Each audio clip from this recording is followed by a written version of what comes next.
Hello, Au. A tweak, welcome. Hello, Long. We'll just wait for a couple minutes for people to filter in, and then we'll work on our tier list. Today we're actually going to try to do our 5-star tier list. Yeah, right now I'm just finishing up my last weekly while we're waiting for more people to filter in. Hello, Nuclear. Hello, Creep. Hello, Pappy.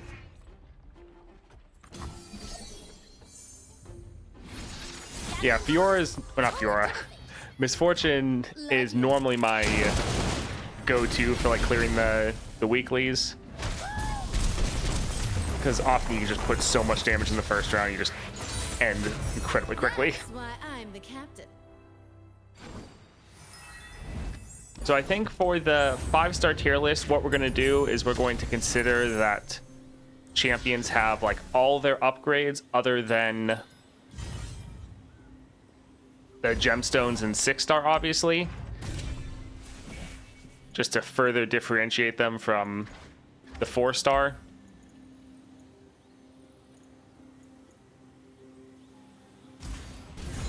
Yips will be nice. Double yips, scribe, item chest. We normally have actually enough mana, so we can just go here. I hope Morgana lands high in the tier list. Being able to play her turn 1 is pretty massive. I mean, I'm gonna guess that she's probably gonna be like S tier, because she is pretty ridiculous with how good she is.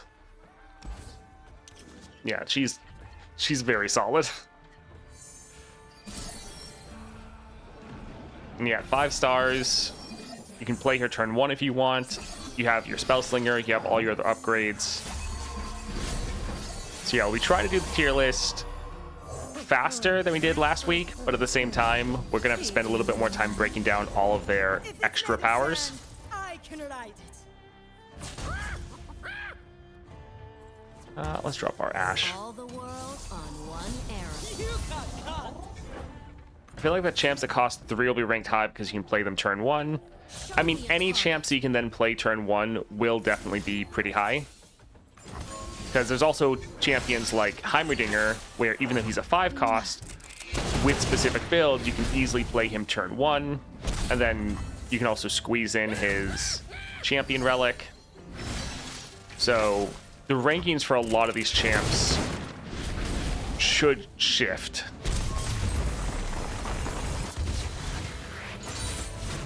The war is over. Now we rebuild.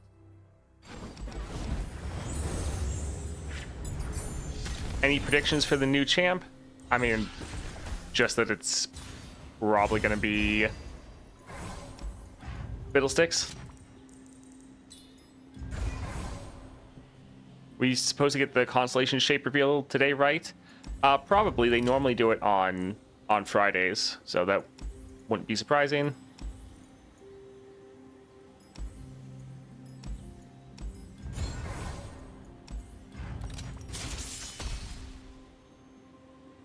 Hit the stick guy. I think more than just reveal the champ reveal, hopefully. I mean, that's one thing.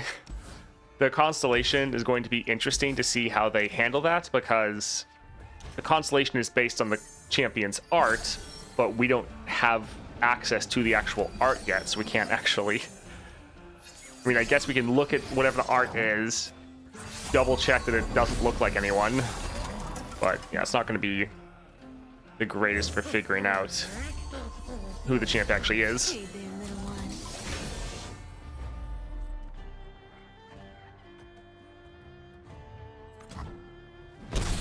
Yeah, it'd be nice if they revealed a little bit more about the champion, but On one yeah, I'll have to see. I guess I could have used my Blade's Edge there. Eh. There's plenty of killing left.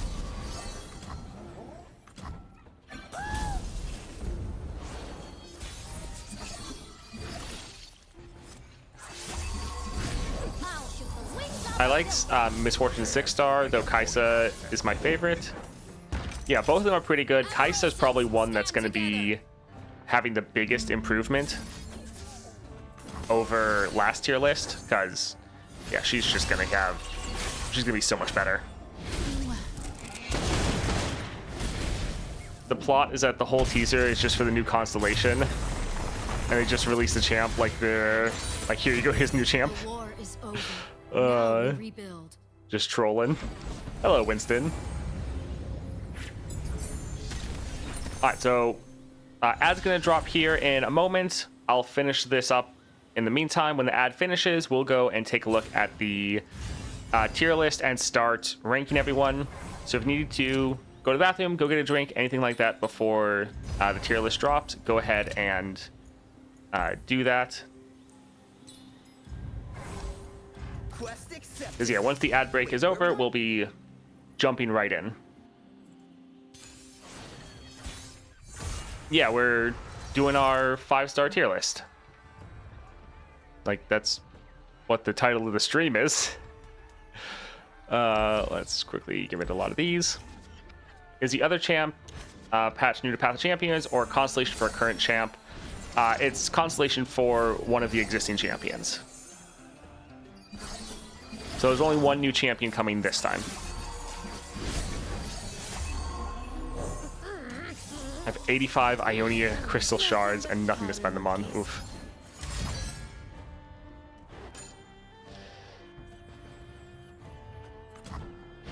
Always forget to read the title to see your stream and enter. Well, I appreciate you stopping by.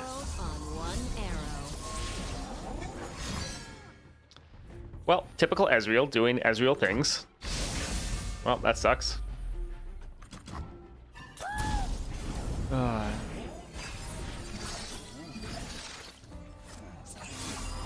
you'd never ask.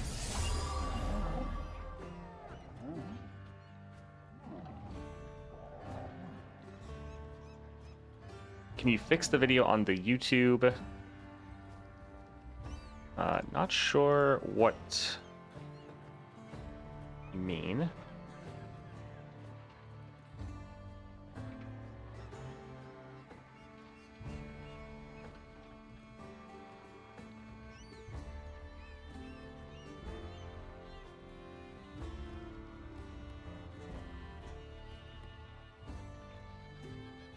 You uploaded the monthly twice, did I?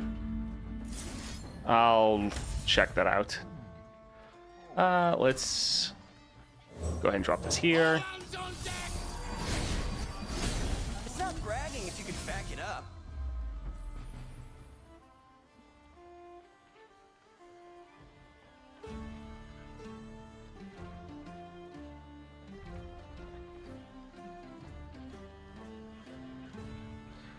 All right, that is a little annoying. We'll go ahead and drop this here.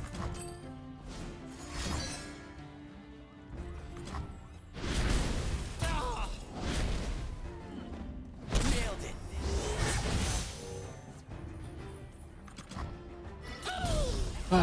it. We could have ended round 1, but Ezreal with all of his annoying stuns. Keep firing till they're dead on the ground. My kind of play. The fact that all of his spells cost 1 is so annoying.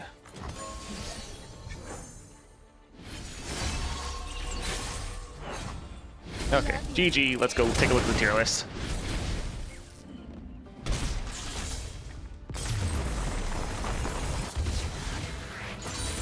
First 30 upload again. Yeah, Now we rebuild. I took that one down. I'll re-upload the other one.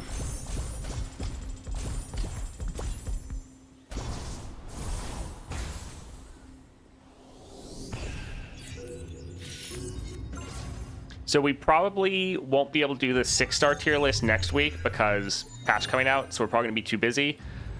So we'll probably be a bit of a delay between this tier list and the 6-star one. Hello. All right, let's go over here.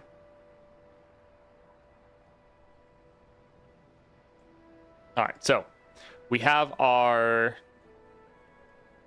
tier list kind of reset again. We do have Azel here. Now, we're not actually going to really care about him at all.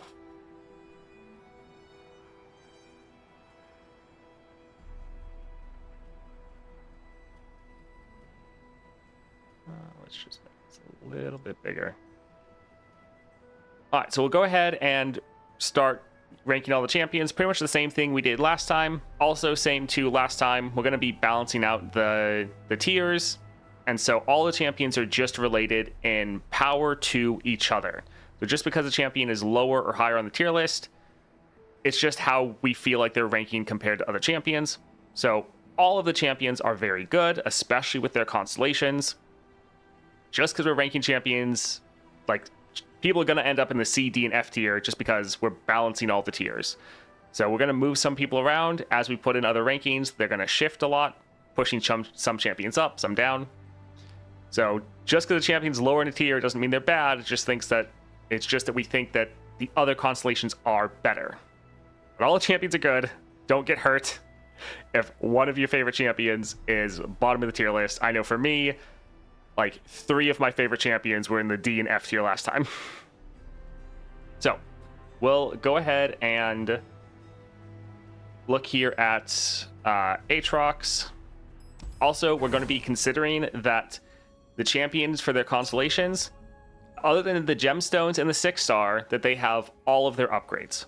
So everything other than the 6-star and gemstone upgrades is how we're going to be factoring the champions. So let's take a look at Atrox's powers. We have his normal 3 stars, 4-star just giving us extra stats, mana flow, which is nice, especially with Atrox. You are all about you're kind of a mana based champion because you're all about cost reduction. So ramping up faster is very helpful for you. Now for your bonus stars, you get 8 regen. That's really, really nice. Support champs of Iceborne Gauntlet. That's okay. World Ender having Chalice of Harmony twice. Very big, lets you level way faster. Equipment you acquire in adventures have Phage, so you get even more stats. And then each Darkened follower has an item. So I think Atrox is solid. I think a lot of the upgrades you get are pretty good.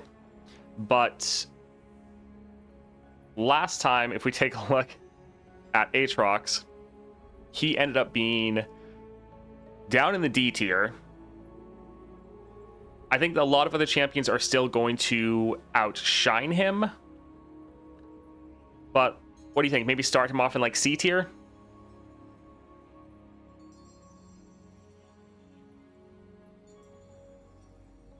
Yeah, I'm kind of feeling let's maybe start him here. And he's going to be very subject to being moved around by a lot of the other champions. Because while he is good, has a lot of solid upgrades, he doesn't really shine as being crazy powerful. Like, definitely very solid, but a lot of the other constellations, you're just like, man, this is crazy. So I feel like C would be pretty good to start off. All right, let's go ahead and move on to Ahri.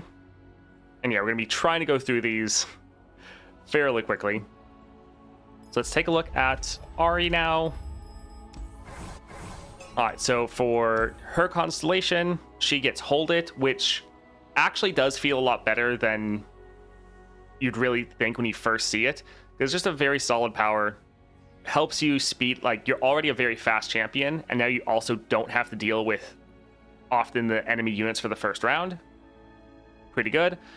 Mana flow. Since you're such a early aggressive champion, just having that 1 extra mana is actually a pretty big deal, especially for Ahri herself, because she's a 2 cost and you like to put a 1 cost beside her so you can recall it. So having 3 mana baseline means you can play her, a 1 cost, and then be able to attack and start your recalls going. So your 2 upgrades here are good. For bonus stars, extra rerolls are nice. Stalker's Blade is solid because you can keep replaying them, so you can keep getting this every time it's going to be bigger. The Maker having Locket, also nice because you can keep triggering this over and over again. Spells you acquire in Adventure have Mana Potion. Now this is actually a lot better than some other champions that have the same thing, like Yasuo. Because for here, it's just all spells you acquire, not like spells that cost 4 or more have an item or anything like that. It's just all spells have Mana Potion. For Ahri, a lot of the spells you get are already 1, 2, or at most 3 costs. So this just makes a lot of spells cost nothing or just cost 1 mana. So this actually is a bigger impact than some other champions that have pretty similar skills. Dancing Droplet gets Flash Bomb Satchel. That is okay. I think Ahri is very strong, and I think this obviously makes her a lot stronger. Now, if we take a look at the other tier list, we had Ahri up in the A tier, and I feel like the upgrades she's gotten pretty much make her stay in the A tier. Because the thing is, if we look at the other tier list, if champions just stay the exact same power, they're potentially going to fall because all the other champions are getting more powerful. For Ahri, she is getting more powerful, but I feel like it's probably going to be very similar in relation to the champions around her. I don't think at 5 stars she's an S tier champion, but I think she's probably still A, I would think. Let's see, Ahri is a very versatile champion. Feel like she doesn't need the extra mana, to be honest. Atrox definitely does. Ahri is either A or S. Pretty good because she can fit any role. I think S is for insanely OP champs. Yeah. Okay, so a lot of people are saying that, yeah, she can stay in A. Very good, but not enough to keep her or push her into S. But yeah, very solid champion. With 3 mana, you can play Ahri and then Dancing Droplet. Yes, which is nice. All right, let's then move on. We have Ashe up next. Let's take a look at her. All right, so for her, we have the Treacherous Terrain, which she already, she had that last time for the last tier list, which, yes, it is great. She gets the extra mana flow. That's nice. She can be a little bit slow of a champion, so getting the extra mana is solid. For bonus stars, reroll in gold. It's okay. Support champs have Stalker's Blade. This is going to be good once you get your 6-star, especially. But we don't have the 6-star yet. It's still a general good power, but comparing this to Ahri, where she can have a way to interact with this, where she can constantly replay the champion, here, this becomes a good synergy with the 6-star, but you don't have that yet, so it's just good. Enraged Yeti gets Philosopher's Stone and Great Club. It's fine. Baseline, I think you only have one way to generate this. You can pick up other ways to generate the Enraged Yeti, but in your deck, you only have one card that can generate this, so it's not bad, but it's not like, oh wow, this is a really good upgrade. For Gordian champs, you acquire an Adventures of Giant's Belt. Nice upgrade, but not anything crazy. The biggest one, though, is Flash Freeze gets Mana Potion, so this goes down to a 2 cost. If you use your Echoing Spirit, since that's your champion spell, you can get this down to a 1 cost, which can be pretty good. It's a missed opportunity they didn't give the Enraged Yeti Fury. Yeah. I feel like she's still C. Potentially, I think Ashe, once she gets her 6-star, she's going to go up a massive amount. I think she's going to be near the top of the tier list. But right now, I don't feel like she's really getting that much more power with the 5-star upgrades. There's things that are nice, but yeah, nothing. The Flash Freeze going down in cost is very nice, but compared to what a lot of other champions are getting, I don't think it's going to be that crazy. Let's again take a look at the last one. So we had her in the C tier. We had Atrox in the D tier. I feel like Atrox got more of an upgrade, so I'm kind of feeling like she's still C tier, and I think we'll put her above Atrox, but the gap between them definitely has narrowed. I feel like Atrox got a lot more power with him going to the 5 stars and all the upgrades than Ashe did. What do you see? I think the issue with Ashe is that Frostbite is the weakest form of control compared to stuns and curses. Yes, maybe B for now. Okay, so you guys are saying B. Well, some of you. We can put her in B for now. I think she's probably going to get kicked back down based on other champions that we get, but we can put her in the B tier for now. Very likely that she gets kicked down. All right, we're going to not bother with Aurelion Sol, so even though he's on here, just ignore him. We did him in the last one because technically he's a 4-star, but he doesn't have a 5-star.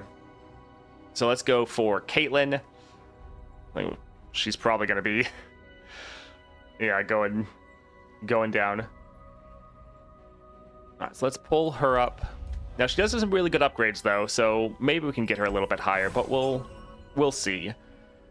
So taking a look for her, we had the Sting Officer last time. We get the Mana Flow, which is nice. It lets us play Caitlyn round 1 because she's a 3-cost champion. So there's that. She does have some very big bonus stars, though. So like your support champions have the Sheriff of Piltover. That's massive. And this is a summon effect. So you can trigger and get like this to go off like 4 times in a match, which is very good. If you don't know what this does, it puts a Flash Bomb trap on every single card in the enemy deck. Since you can trigger this multiple times, you can just fill literally the entire enemy deck with multiple Flash Bombs in every card.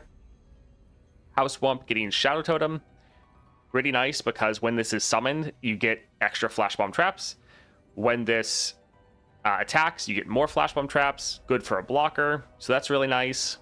Followers you acquire in adventures have Flash Bomb Satchel, so very broad. You need more Flash Bombs. Advanced Intel gets Tear the Goddess, so it's now free. So you free draw and free Flash Bomb trap generation. Caitlyn has some really good powers that she actually gets here, and so while she's still on the weaker side, I think she's on the weaker side, especially maybe compared to a lot of other champions. 6 stars. I don't know. I think she improves a lot. Caitlyn's more fun when you spam units and spells for Flash Bomb farming. A lot of people, well, you're saying she is relic dependent, and that's true, but we're considering that the champions have whatever relics they need. So for this tier list, she has her relic. So have that in the consideration. Her relic does make her a lot better, and for this, she does actually get it. Yeah, I don't want to put her down in the F tier.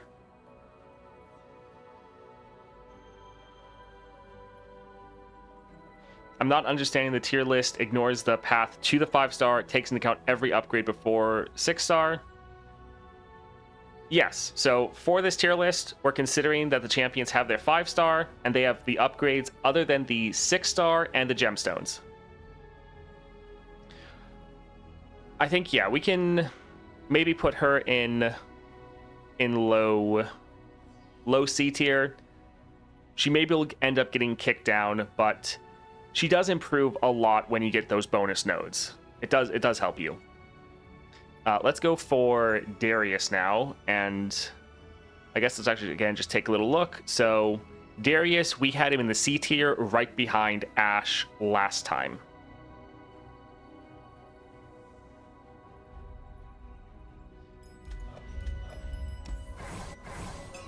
All right, so take a look at Darius. Now, I will say, this is one of the times where we can't factor in the Legion Grenadier, because the Legion Grenadier is locked behind a gemstone, and it's locked behind the 6-star.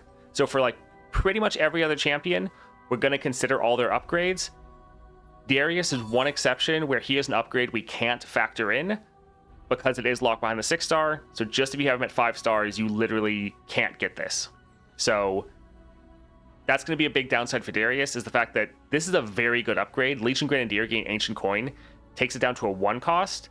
In your level ups, you get this to have the Spirit Stone, so when you play this card, it gives you a fleeting one in hand.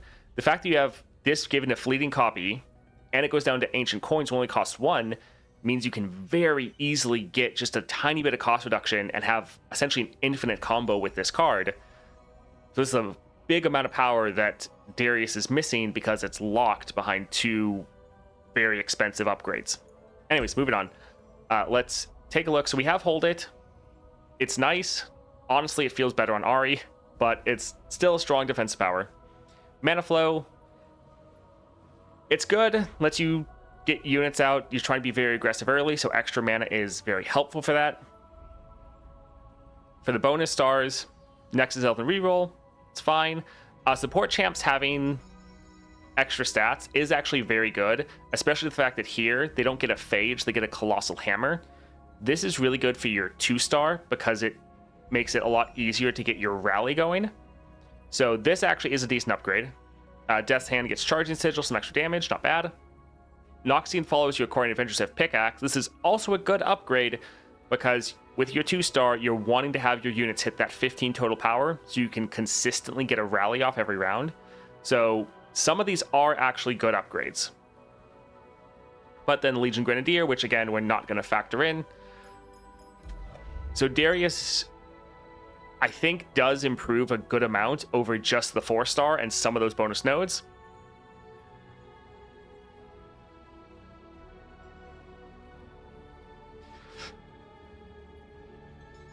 Darius is definitely the weakest. I'm not sure about that.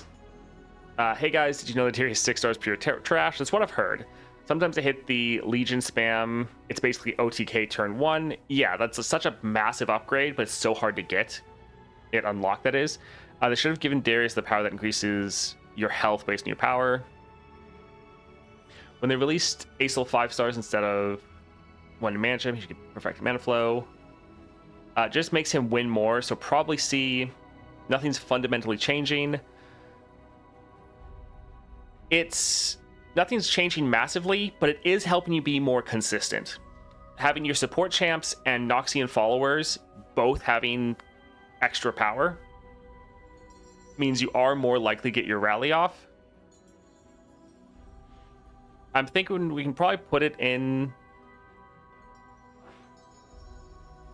I mean, he's probably better than Atrox. Like, with Darius, you can end games very quickly. And with Atrox, sometimes you get overwhelmed early. Yeah, I'm kind of feeling more like low B. I think Darius is high C, low B. I thought 5-star was same for everyone.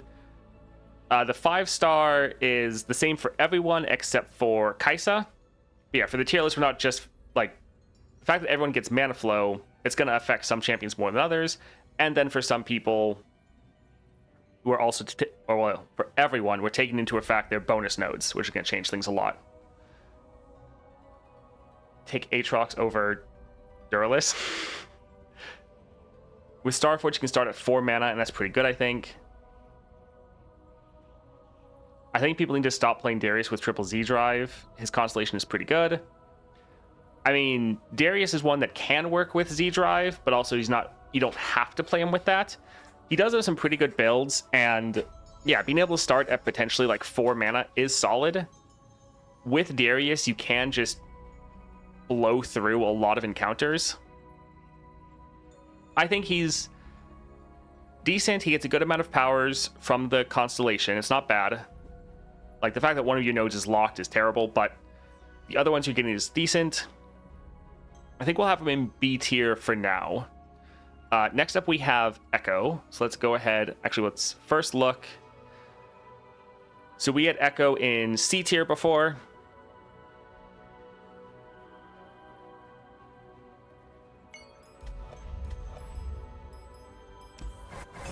All right, so for his Constellation, Ground Star Sorcery, really nice, but that was already a factor before. Mana Flow, this is actually very nice because this lets you play Ekko turn 1 if you have Echoing Spirit. So that's really good. Turn 1 Ekko. So Mana Flow is, yeah, one that does help you a lot. Bonus stars, 2 rerolls. That's decent. With Ekko, you do want to make sure you're getting the right powers, so rerolls isn't bad. Support champs having Guardian Orb, I don't really think that's a big deal. This one's big, though. Time Winder getting Charging Sigil. It's 2 extra damage, but that's hitting both parts of this. So it makes this go from a, like, pretty terrible feeling spell to actually feeling pretty good. So Charging Sigil is actually quite nice there. Spells you acquire of Hand Sensor. It's giving you some more scaling. Honestly, I don't think it's that big of a deal. Like, a lot of other people have a much bigger upgrade here, like Swain with his Pyromantic Wake. Here, you're probably not even going to notice. It makes your units slightly bigger. Iterative Improvement have Oracle's Lens. Having another Predict is nice. You're on a Predict-based deck. I think Ekko is pretty solid, and I think the Mana Flow upgrade especially, since this lets you play Ekko turn 1, that is pretty big. Especially your Time Winder getting Charging Sigil's nice. Iterative Improvement having Oracle's Lens, pretty nice, and rerolls are good.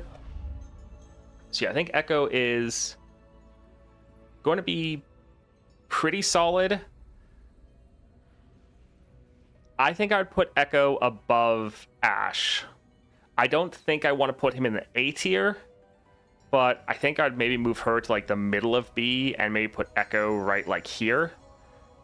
I still think there's probably a lot of champions in A and S tier that could dumpster him, but he gets a decent amount of power with his 5-star. What are you guys saying? Yeah, high B. Iterative Improvement is big. Ekko. Ekko upgrades just adds a lot more consistencies to his deck. Yeah. Heimer Printer goes a long way with that upgrade. Mana Flow made my game so much better with Ekko. Yeah. Yeah, I would say right now, Ekko being top of B is pretty good. And then, based on who goes to A tier, I see a reality where we end up bringing Ekko to A.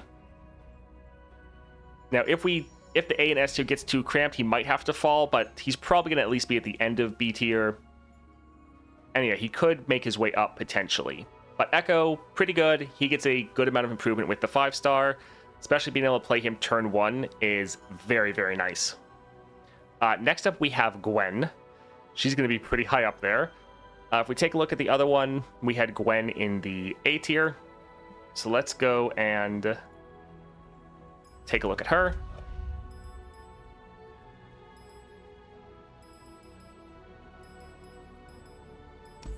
There we go. Alright, so Crush, Allies of Overwhelm, nice. Mana Flow, get an extra mana gem. Not bad, but I think a lot of other champions get, like, this makes a much bigger difference for them. For Gwen, if you're like, oh, that's nice. Like, it does let you play your Gwen around earlier, which is good. Nexus Health and Gold.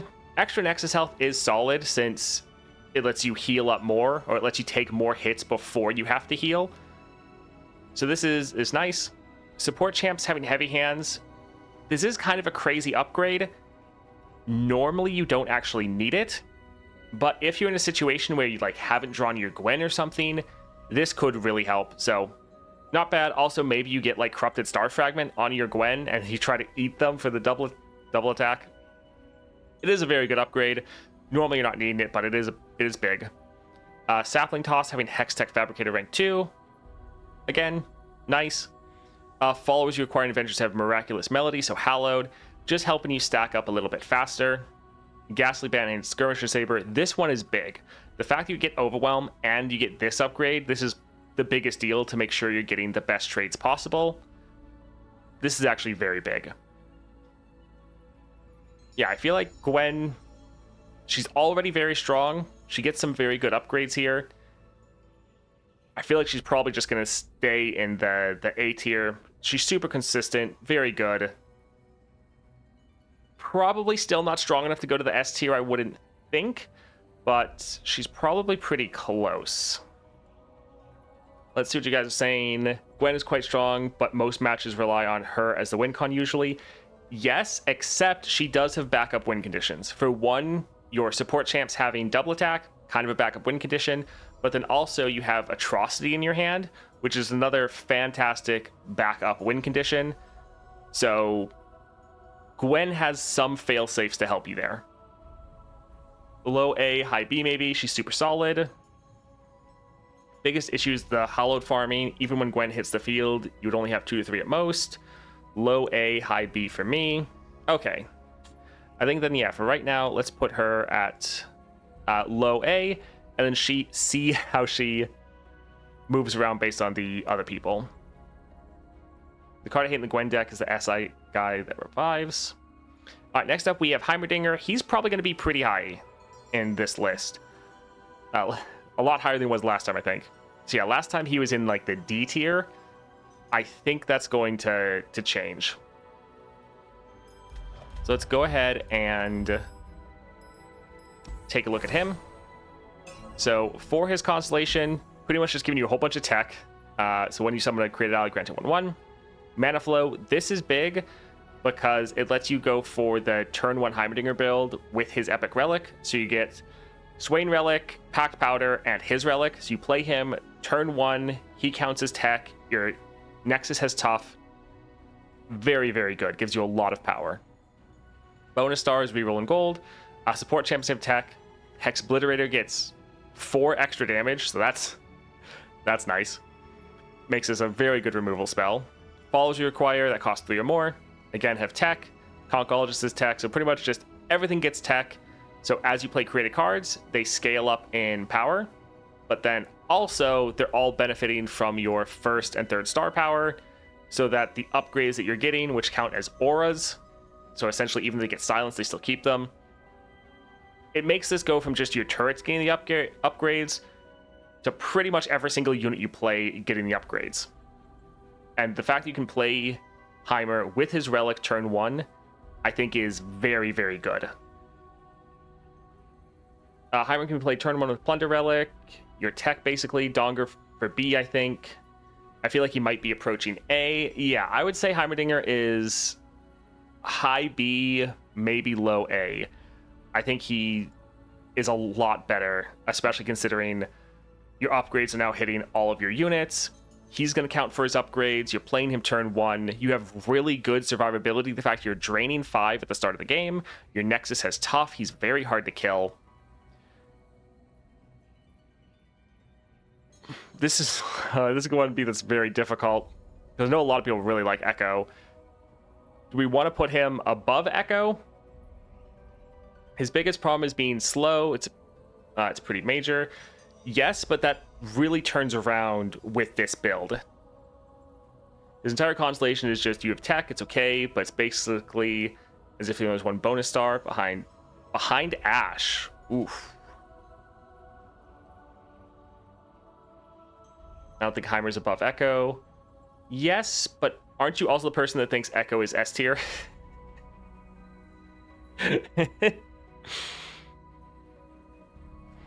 And then Heroic, aren't you one of the people that also thinks Ashe is S tier?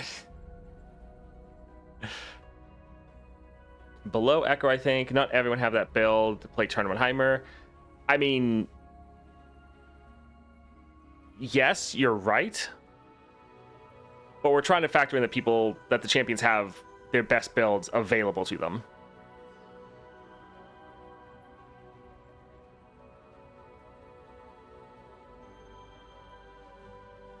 All right, so based on kind of the consensus from chat, looks like we will put Heimer below Ekko, but I think in the B tier is solid.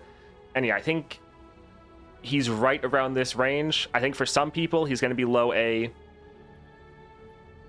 But yeah, I think the B tier is pretty solid for him with the 5-star. And yeah, his constellation, while it's really simple, just giving all your units tech, that is kind of a big deal. You're playing a lot of created cards that's increasing all of their power by 1 from the augment, but then also they're getting your upgrades, which is pretty crazy scaling. I think he's near Gwen. Heimer's pretty unstoppable with his build. Yeah, Heimer is pretty great. Although all these champions up here are really, really good. Yeah, I think this range is probably going to be pretty divisive for people. But I think we'll leave Heimer there for now. Let's move on to Jace. So many P and Z champs. Let's look at the other tier list. We had Jace in the C tier, right behind Ekko.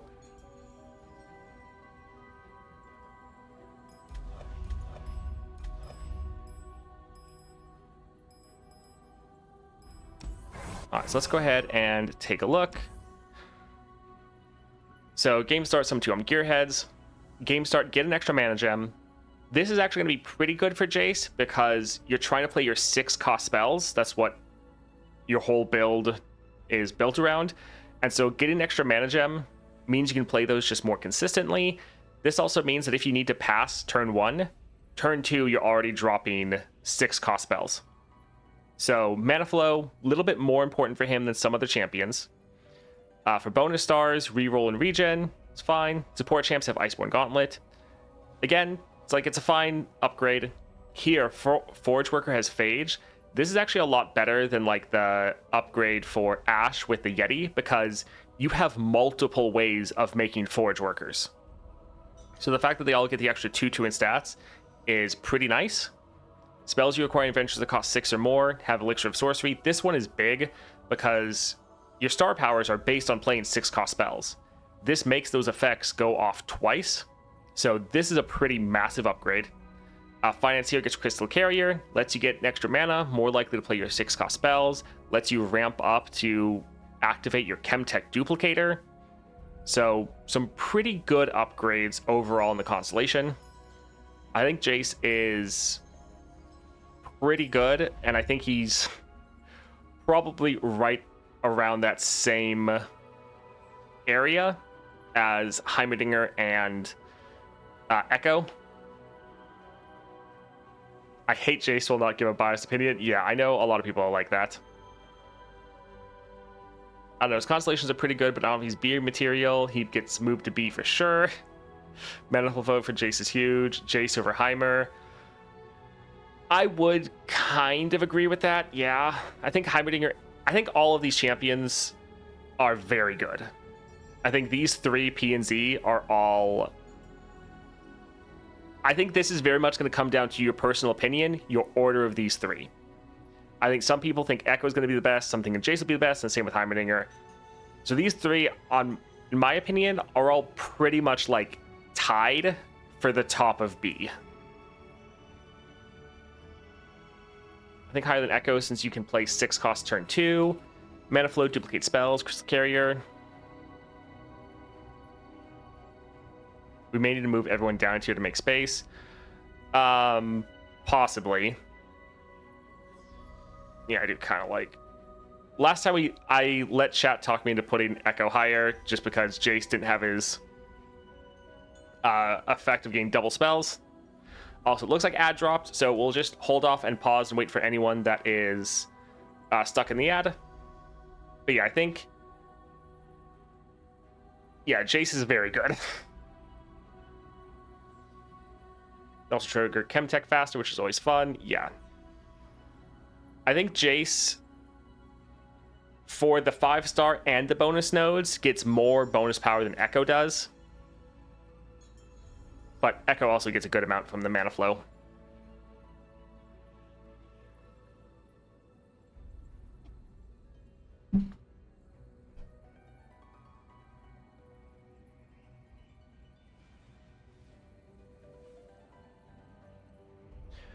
All right, let's... I think move some of these down because there's going to be champions that already push this down even more.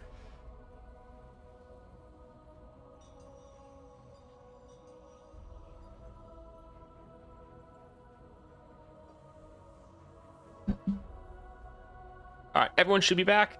We moved a couple champions down to free up some space because other champions are going to already push them down. Next, we have Jinx, which is not going to be shocking for anyone. So for Jinx, she was in the S tier before. She's probably going to go there again. Let's go ahead and take a look at her constellation, though.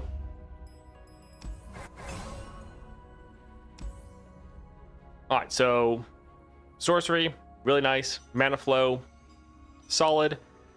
For the bonus stars, reroll in gold. Support champs have focusing crystal. The big ones, though, Pow is charging sigil. So you get 2 extra damage from it. So this is dealing 5 damage baseline now.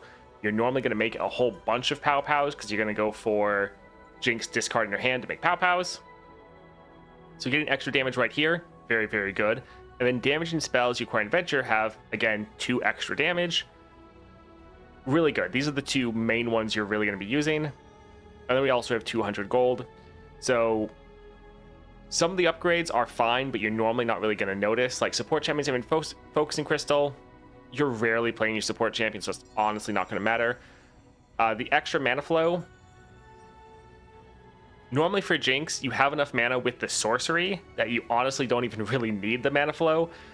So while of course it's nice to have, you're not getting as much benefit of this as many other champions. That being said, Jinx is still pretty crazy.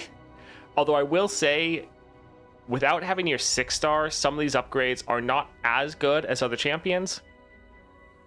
I still think she's probably going to be an S tier champion, but I think she's probably going to be lower on the S tier than she was previously, because I think some other champions are getting more benefits. Like for her, she got a big spike in power from the 4-star, but with the 5-star and your bonus nodes, it's not as big of a leap as some other champions are getting. So I'm leaning towards her still being S tier, but probably low S tier. What are you guys saying?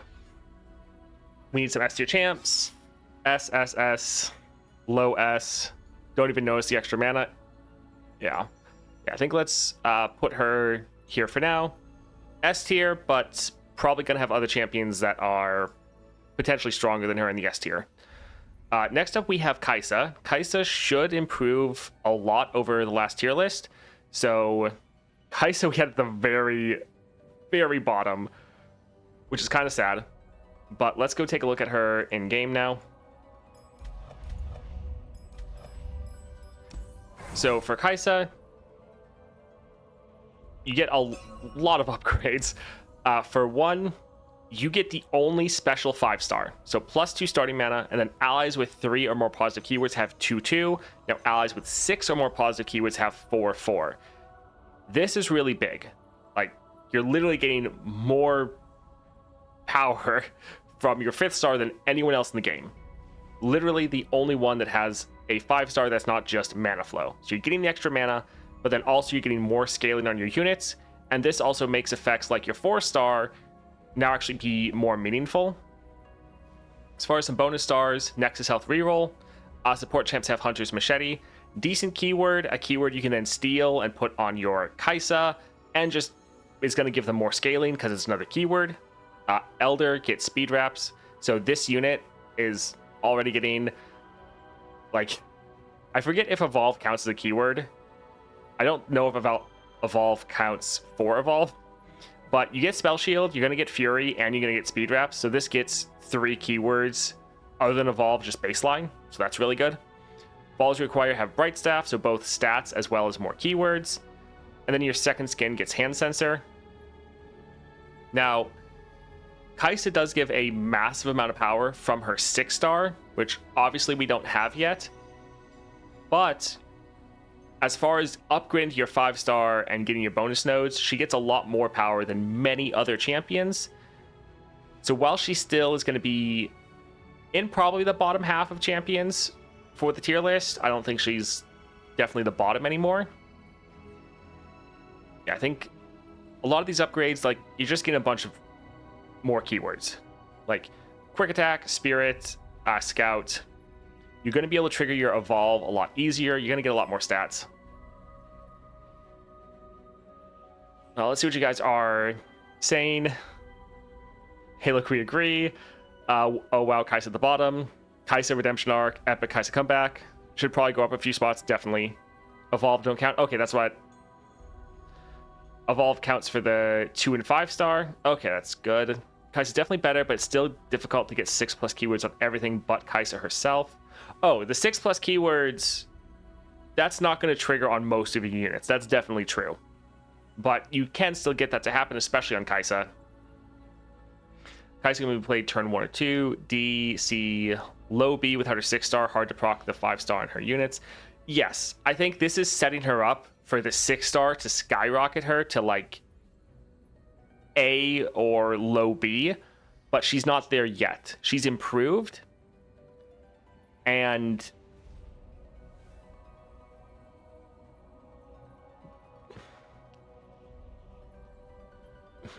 she's probably still in, like, the D tier.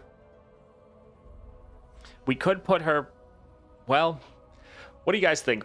Do you like her better than Caitlyn? Take Kaisa over Ashe. For me, she's low B without her 6-star. Better than Caitlyn for sure. Are you guys liking her better than Atrox and Darius?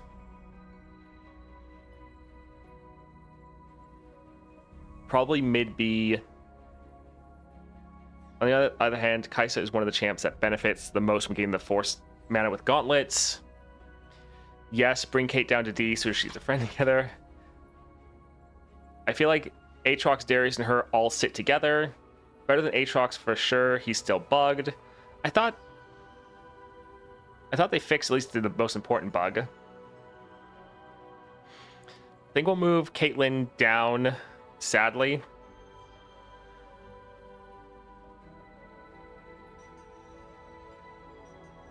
Okay, so I think I'll put Kaisa here. That looks more of how chat's saying. For me, honestly, it's been a little bit since I've played 5-star Kaisa, because I've just had the 6-star for a while now.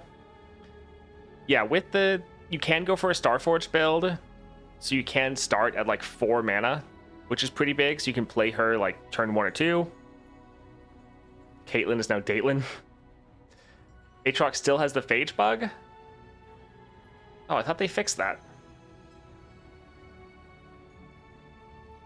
Alright, so I think we'll put Kaisa there for now. That seems like most people are happy with that. Let's move on to Lilia. Caitlyn gonna end at the bottom, isn't she? She might, which is sad. So Lilia, I think she was, yeah, in the S or A tier. She was the bottom of A, below Ahri. Let's go take a look at her in game.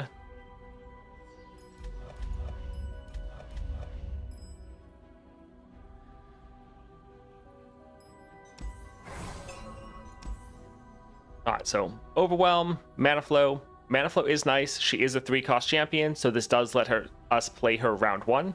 So there is that. As far as bonus stars, Nexus Health and Gold.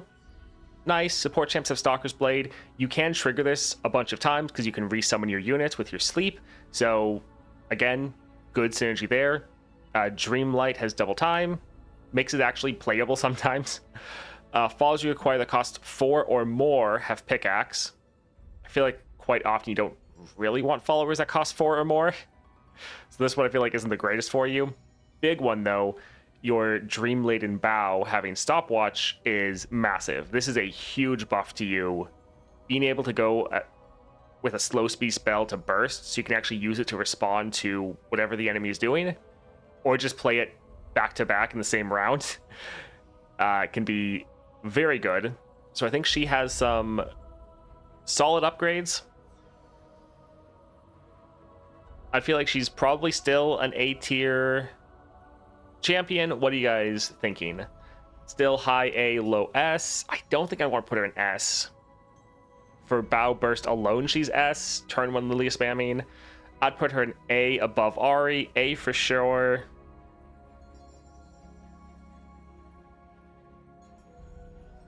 No S, definitely A. Alright, I think let's put her in the top of A tier. I think Ahri with her S tier is probably gonna once again beat her out. But I could see for them being at the 5 stars, I could see Lilia being better. So I think having her at the top of A, and then based on how the S tier looks, maybe she could squeeze up there. But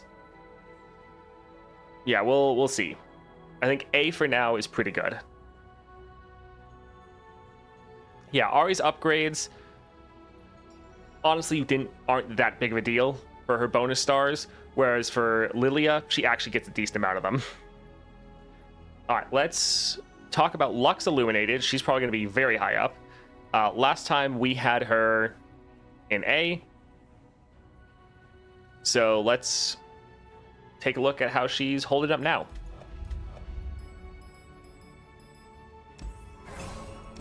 Alright, so for her Constellation, game start, get an extra mana gem. This actually is, again, one of the champions that is better for. For one, Lux, I forget, she a 2-cost or a 3-cost? No, she's a 3-cost. And normally with her, you want to be using her Relic to get extra starting mana. For Lux, having all the mana you can in your first turn is very important because you're a support-based deck, so you need to be playing multiple units. If you can play Lux and then a extra unit to support, that's actually a really big deal. So having any extra mana is very, very good. So mana flow for her actually improves you quite a lot. For bonus stars, 200 gold. Support champs of Dreams of Yordles. This is solid because then they're going to benefit from your boost, and then also this is contributing to your level up condition, which is allies have attacked with keywords. Prismatic Barrier gain mana potion. This is also huge because this is what you're generating every round. And so just having it always cost one less, very, very good. I sadly don't have some of these, but follows you in quite an adventure with a base cost of 2 or less, which one, base cost is great. Have Bright Staff. So being able to get small units and then have them be further buffed up, really good. This again, make sure they benefit from your burst or boost effects, not burst effects. Smoldering Smirk having Stopwatch. Again, having a slow speed spell go to burst is massive. Also, this scales up your units a crazy amount because for one, you're targeting them, which triggers your 3rd star power. So just targeting them gives them keywords, but then you're also boosting them as well. And so you're essentially double buffing your units and killing an enemy unit. So while this is on the expensive side, it is a very good spell for you. I think Lux gets, like, she was already really good, but I think she is, yeah, excellent with a lot of these upgrades. Problem with Lux is you can't play Lumino plus Lux turn 1, Lumino Sprite. Yeah. Lux should be low S, can be played first turn, easy with her relic. Overwhelm is amazing, better than Lilia, but I can see her anywhere in A. 2 card reliant to be S. She's behind Ahri. A, S, low S, high A, mid A.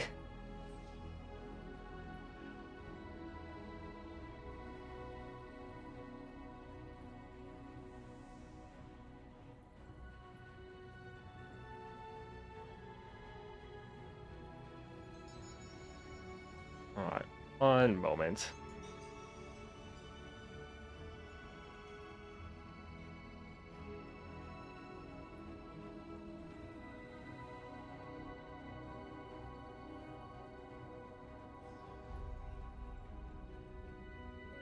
All right, so we're going to try something that I've never actually done before. Let's go ahead and try to do a little poll here.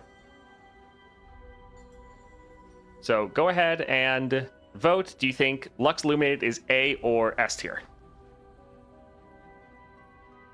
Also, I hope you can see the poll. Hope it's working. Never actually done one of these on Twitch before. With Ezreal, I mean 1 cost, giving her Spirit in hand. She can support an ally. Yeah, with her Relic, you get the extra mana, and then you also get a guaranteed cheap card. Alright, so far a lot of people are voting for A tier. I kind of thought she'd be low S.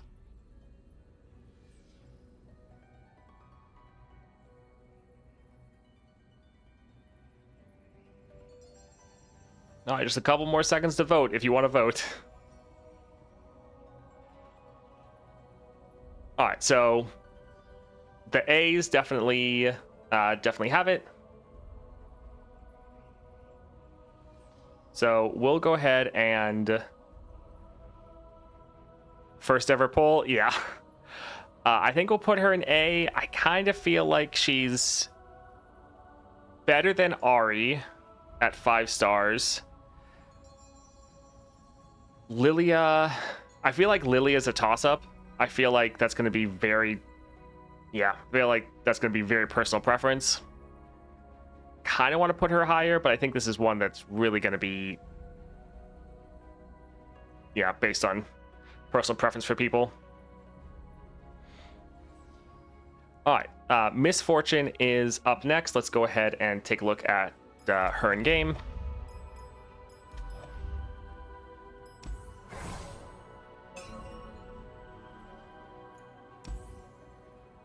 Question is, do people have her at 5 stars or not? It feels like some people haven't even tried her with those stars. I mean, yeah, that is a good call. Like, I don't have her at 5 stars, so I can't.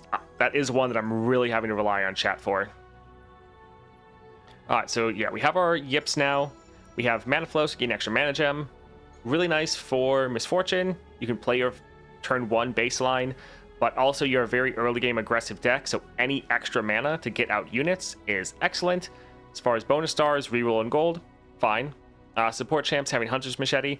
This is okay. The one issue is I feel like you always roll with your support champion just ending up with this twice, which is super annoying. But yeah, you get scouts, you can get an extra attack in.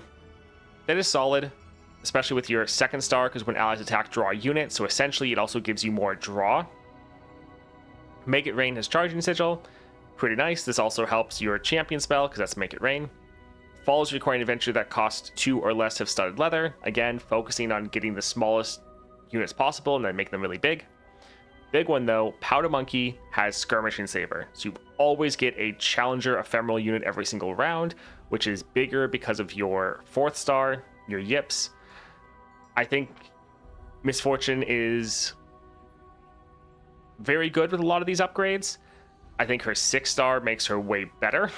So I think the difference between her at 5 stars and 6 stars is going to be massive, but still really nice, especially getting that Challenger and Charging Sigil.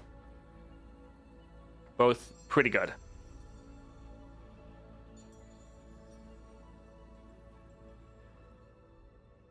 I think Misfortune should be around B. Unfortunately, she needs her 6 star to become massive. Yeah.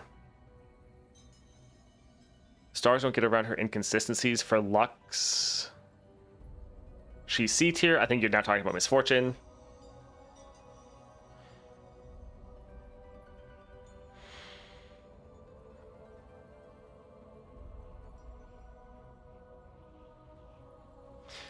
Yeah. Do we want to put Misfortune above Kaisa? What are you guys thinking? B, I think. Yips do make her much better. I mean, Yips and the Challenger is pretty massive.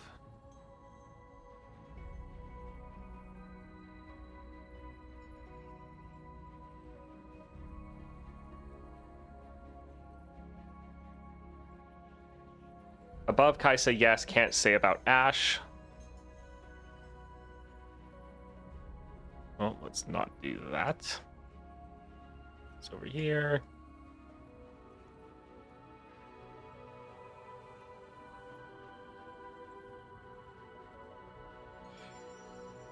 How does that look to people? Make It Rain, damage upgrade is honestly probably the best one. I mean, it is quite good.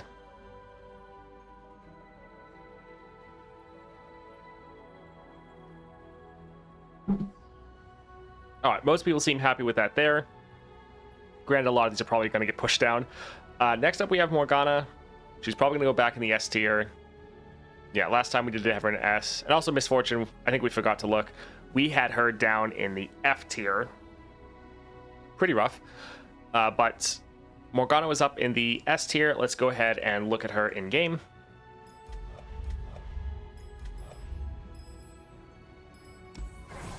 Yeah, she's actually probably going to be like the top of S tier.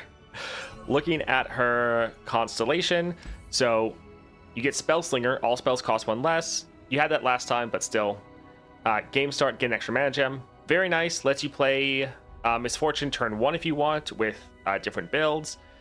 Also, since you are a little bit of a slower champion, or a lot of bit of a slower champion, getting the extra mana to speed you up, really nice. As far as the bonus stars, Nexus Health and Gold. Extra Nexus Health is always good for any of the sustain champs because it just gives you more wiggle room before you can start healing up, so you have a better time surviving, especially for Morgana, since your lifesteal is tied to her. This lets you take more hits before you get her going, and then she can start healing you up. So the extra Nexus Health is actually pretty nice for giving you more flexibility. Support champs have Focusing Crystal. You do play a lot of spells. Your games are going to go on pretty long, especially when you get this. You can try to just get like a cheaper champion and have them scale up a lot. Here, your Ascendant getting Double Time Watch makes this much more playable. You can often play this for like a 6 or 5 cost, which it's a very powerful card for that amount. Spells you acquire of Hand Sensor. Honestly, I think this is probably your worst upgrade. I think you're really not going to notice this very often. Would have loved to see like Mana Potion or something else. I think this one's kind of, yeah, not great. Anyway, Startled Stomper gets Bonded Bucklers. This is nice since this has Overwhelm. You can then have this support another unit, give that unit Overwhelm, and try to help you end a little bit faster. Granted, normally the enemy is all going to be locked up, so they're not going to be able to block anyways. Still, though, it is actually decently nice. So yeah, you get some pretty good upgrades, and then just having the cost reduction from your spell slinger and then extra mana from mana flow, both of those feel very good together. So if we take a look at her, S, high S for sure. She's above Jinx. Honestly, S, Morgana is so close to Jinx. Mid S, third place, doesn't really need 5-star to win anything. She's just less slow. Yeah. So we'll put her in the top for now. There's probably going to be 1 or 2 champs that make her go down a little bit. But we'll put her here for now. But yeah, she's very good. I don't think there's really need to be much discussion with her. Let's move on and talk about Neeko. Now, last time we had her at the top of D tier. So let's go see how she's shaping up.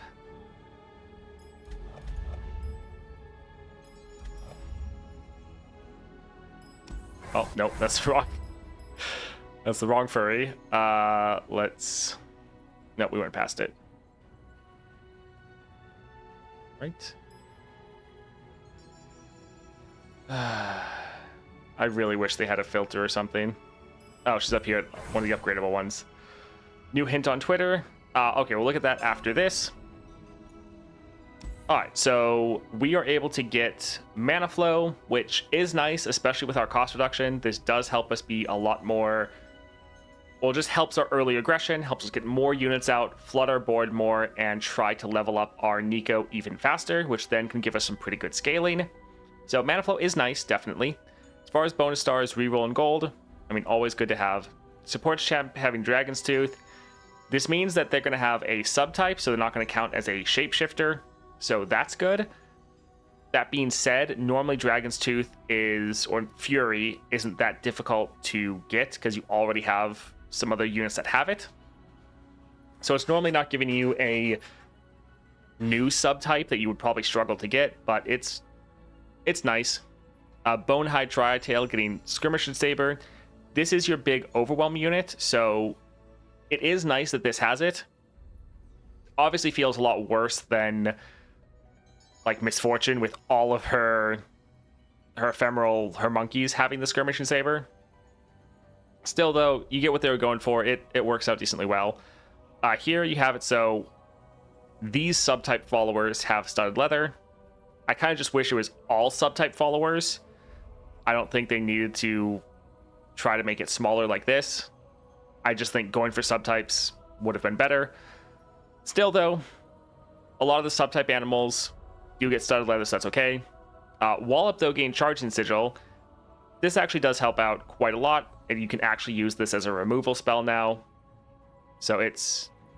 yeah. You get some solid upgrades here. Let's see. I'd put Neeko around Darius. Both of them don't get a ton of constellation power, but both are already pretty great 3 stars. I often like to draft Yordles, and they won't get any of the bonuses, sadly. Yeah. Hello, Grape. I could see... How do you guys feel about maybe putting...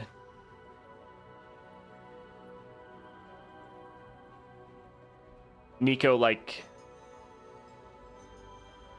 below Kaisa? Below Atrox, her studded leather is bugged too. Star of Discovery usually the most important for these most wildly noticeable upgrades for everyone. Unless it gives that stupid hand sensor upgrade, yeah. I mean, your boy Ashe is not a boy. But yeah. You think we should put her then... Are you guys thinking top of D tier? Kaisa, Neeko, Darius, pretty similar in power.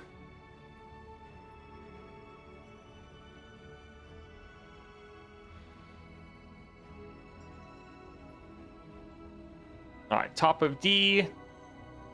Anyone wildly disagreeing with that? Sounds right with D. You can get 1 common item for a card for like 40 fragments or Star Discovery. Usually gives all followers you find an item, etc.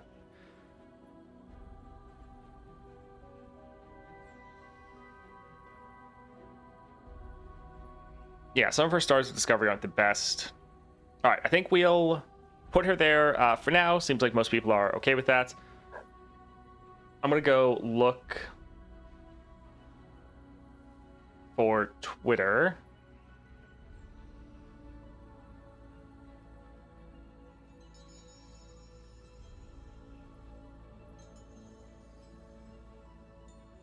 Huh, that's kind of funny. Let's see. Let's pull this up here.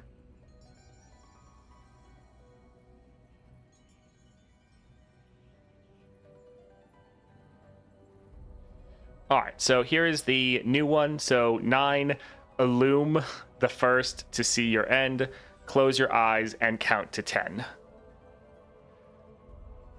All right, so we see a big creepy eyeball.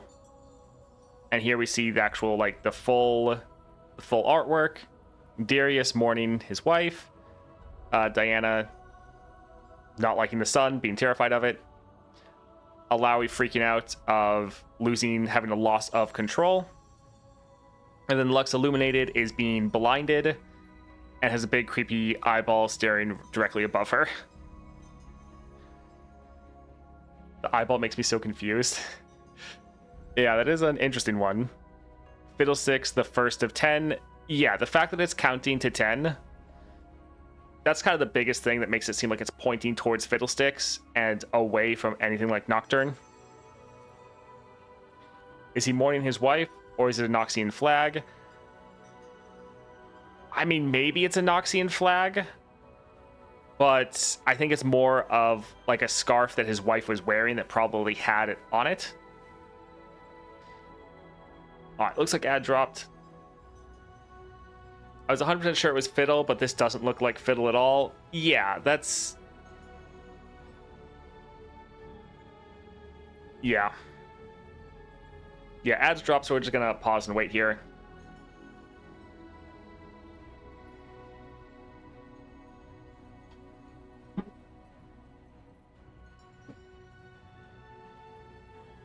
Oh.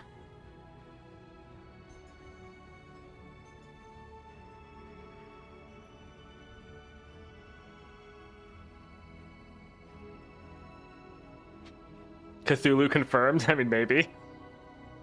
We're gonna get Lux corrupted. That'd be hilarious. That would be so funny. If we got a third copy of Lux. That'd be pretty funny.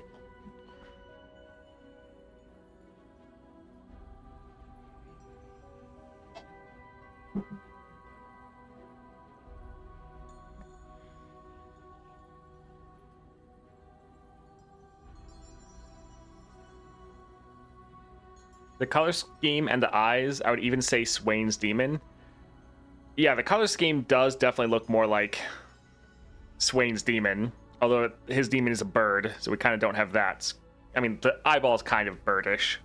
Yeah, this is interesting. If you showed me this like before, I was like, oh, what champion do you think this hinting at? I never would have guessed Fiddlesticks.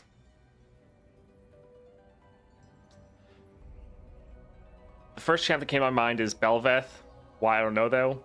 I mean, yeah, the fact that the poem is counting to 10, that definitely signals that's very likely like Fiddlesticks, or at least one of the 10 demons. Honestly, I wouldn't be surprised. Like, everyone's saying Fiddlesticks. It could just be one of the other demons, because I know Fiddlesticks isn't technically a scarecrow. That's just the form he kind of inhabits for Demacia. Still, though, like, all the creepy hands and stuff, none of that really looks like Fiddlesticks.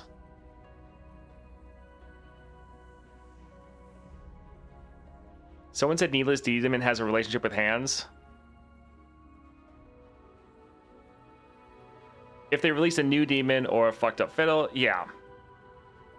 If it's not Fiddlesticks, pour one out for Sunny. That kind of no crows. Also, yeah, it's like the more I see this, the more it's like it really doesn't none of this looks like Fiddlesticks. There's nothing from the imagery that makes me think Fiddlesticks other than people are having traumatic experiences, so a demon's messing with them. And yes, it's counting to 10, but couldn't it just be a new 10th demon that we haven't seen before? Or potentially, I mean, I wouldn't really think Neela's demon just because there's no water effects.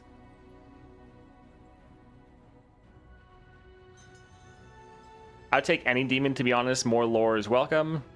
Yeah, like, any of the 10 demons could be really interesting. So if it isn't Fiddlesticks, I'm actually not really going to be upset.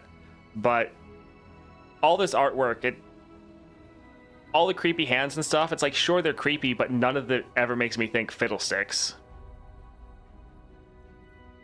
Yeah, whatever demon, it's probably going to be a Runeterra champion.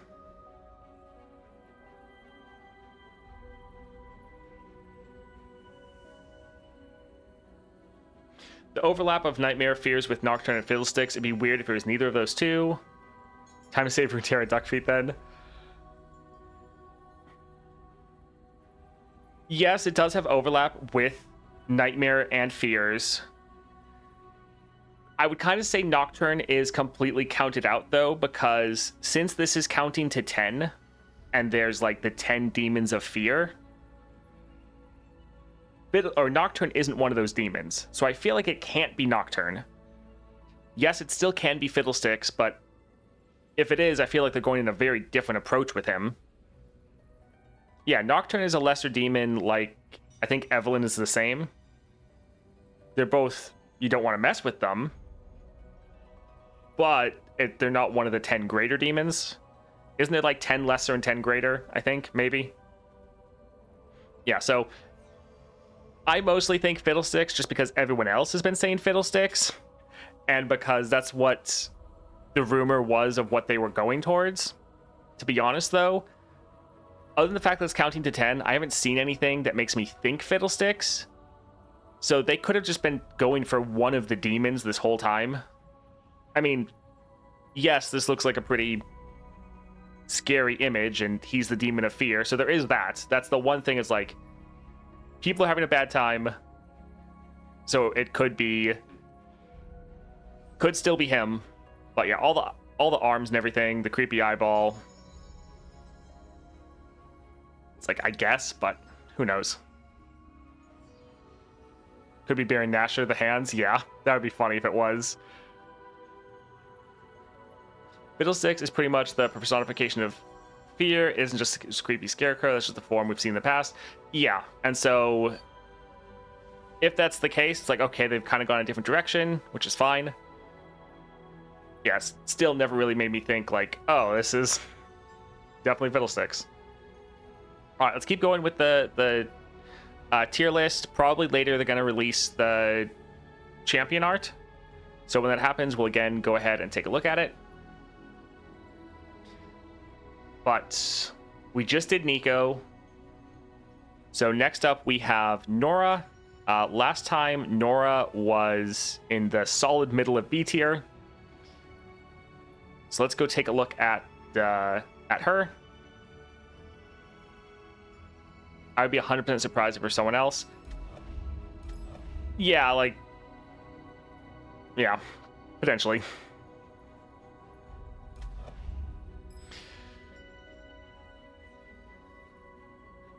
All right, there's Nora.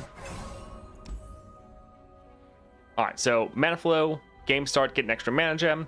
Again, solid because you are a aggro deck. You want to be able to build out your board, so getting extra mana to do that is nice.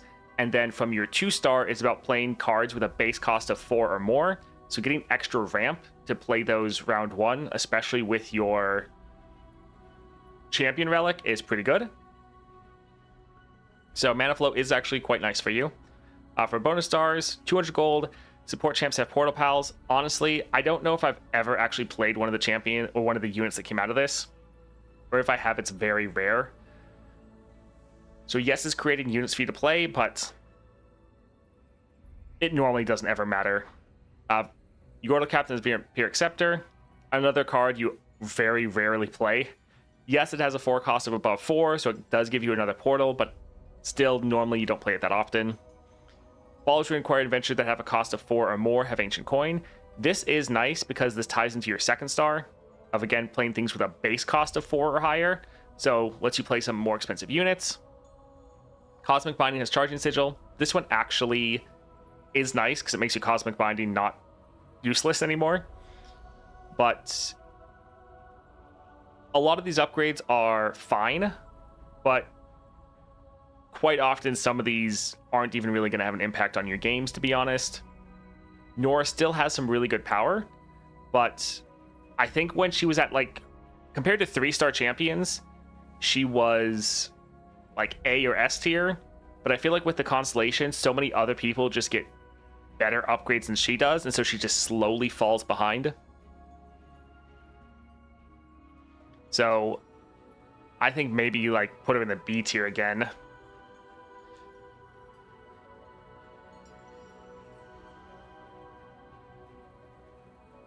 Are you a Riot asset? I mean, do you work for Riot? I do not.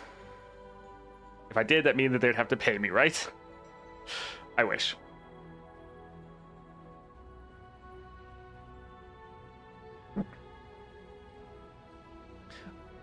I would say Nora is maybe low B tier. I think she can still out-tempo and do a lot better than a lot of the C tier champions.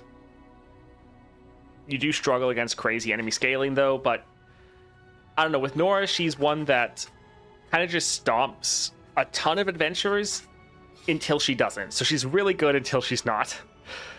So you're normally winning in, like, the first couple rounds until you suddenly hit a roadblock and the enemy's units are just too big and you can't do anything, and then you just, yeah, can't do anything, and it sucks.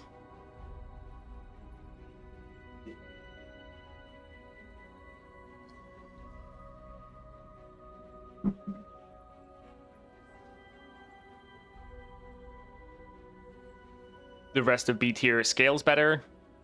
Yes, I would say these three are all very similar in power.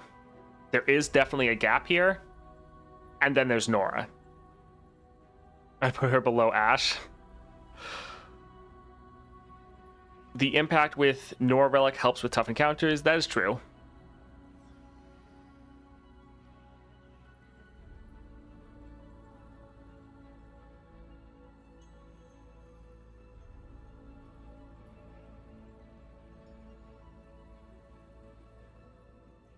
Let's do another quick poll.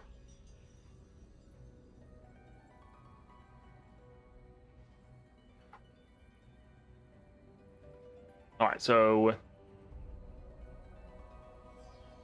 go ahead and vote in there what you think.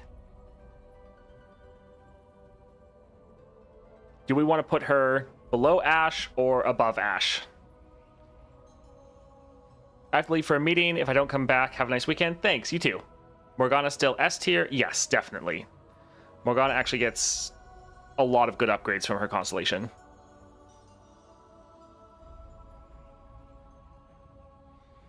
Alright, so right now the no's definitely have it. Although not too many people have voted yet, so you can still swing the results if you want.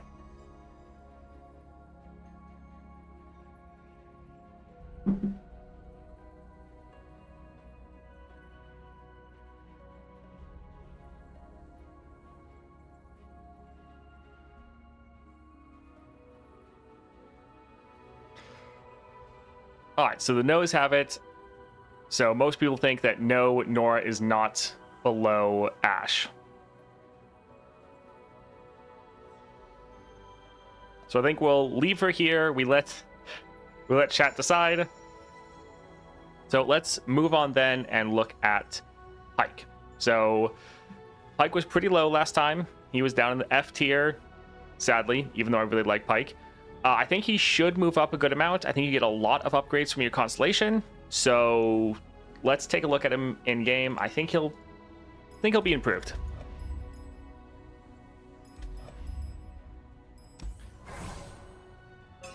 All right, so taking a look at his Constellation, you're going to get a lot of consistency here. So yeah, you have your allies everywhere that cost 3 or less. However, Lurk doesn't have Lurk. Game start, get a extra mana gem. Really nice since Pyke is so expensive. So being able to play him earlier or play like your 1 and 2 drop. Like, you have some really good cards. So the mana flow does actually feel really good on Pyke. Bonus stars, extra gold. Support champs have Mariner's Ruse, so 1/1 lurk, I'm a lurker. Your Under Titan gets Quick Strike Blades, you get another free attack. Free attacks are very important for you to be able to get your lurk off in rounds where you don't have the attack token. So free attacks are very good. So getting another free attack is excellent. Follows you require an adventure that costs 4 or more have Mariner's Ruse. This is good because anything that costs 3 or less is a lurker from your 4th star.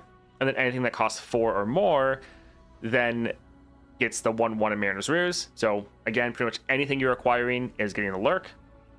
Snapjaw Swarm gets Locket. Very nice. You can play this free attack and then you know it's going to survive. So you get a lot of very nice upgrades from your constellation. Makes you much more consistent. So I think Pyke is going to go up a lot in power, I would say. I haven't played Pyke in a while, so I can't really say anything for this one.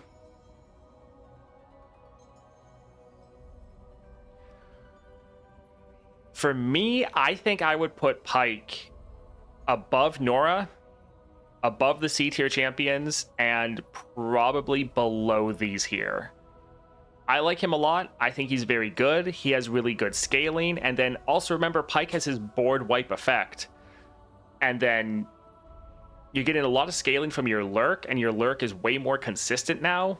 Pretty much everything you have lurks other than spells and landmarks, which you're normally not drafting for, even if you get the 6-star. So I think I would say Pyke fits in pretty well here. What are you guys thinking?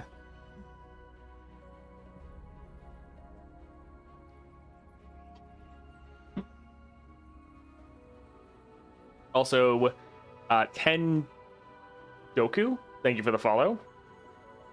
Was a little while ago, but if you see this, thank you. The Nico hate is real.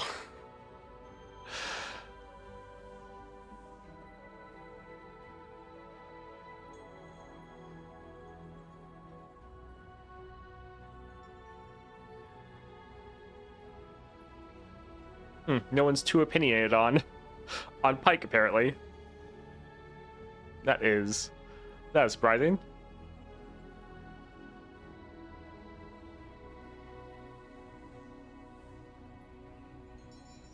All right, we'll leave him there for now then. Behind Ashe, of course. You think everyone's behind Ashe?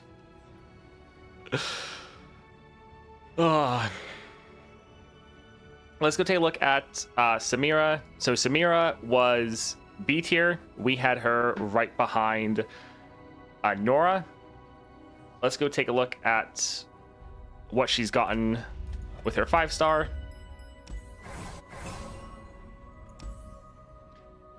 All right, so again, the 4-star, really nice. Mana flow, very good since you're wanting to play 3 cards every single round. Having the extra mana to do that is very good. So mana flow, solid for you, especially with your cost reduction from your first 3rd star. Really, that lets you flood the board early. Nexus Health and Reroll, fine. Support champs have Lost Chapter. This is good, lets you be able to play your support champ and then try to play some more spells to, again, try to level her up, or just trigger your star power of playing 3 cards around. So, pretty nice upgrade. Stylish Shot getting 2 extra damage. Nice, especially because if you play smart, you can get multiple of these, so pretty solid upgrade. Spells with 4 or more cost that you require in adventures have Forbidden Idol. This one is actually pretty fun because you can get a 4-cost spell that then goes down to a 1-cost with the Forbidden Idol. It's fun. It's giving you more plunder synergy, which you have, but this is just giving you more of it, which is quite nice. So I think this is a fun one. Flare has Ardent Censer. I will say quite often, this doesn't always matter, but sometimes you get some really good cards like rallies and things like that normally would be, like a 4-cost spell you can play for 1 mana. And then Flare has Ardent Censer, but the better version, like this is giving you 3/3 instead of like the 1/1. You can generate this with Samira. I think she gets some pretty good upgrades here. Also, I haven't actually been able to play her with Mana Flow because I only have it 4 stars, but I feel like it should help a lot. I think she gets a lot of solid power. Does the 5-star only include the extra mana? We're considering for this tier list that your 5-star, you have your 5-star in all of your upgrades other than Gemstone and 6-star, unless one of your upgrades is locked behind Gemstones and your 6-star. So, pretty much that's just Darius, I think. Top of B or A? Top of B question mark? Yeah, I don't know if I want to put her at the top of B. Bottom of B then? I could see her pushing down Nora. I think she's going to have better scaling and power than Nora would, and also just better finishing potential. Maybe above Nora? Okay, then let's move some of these down to make room. I think we will put Nora at the top of C. And let's maybe put Samira right there.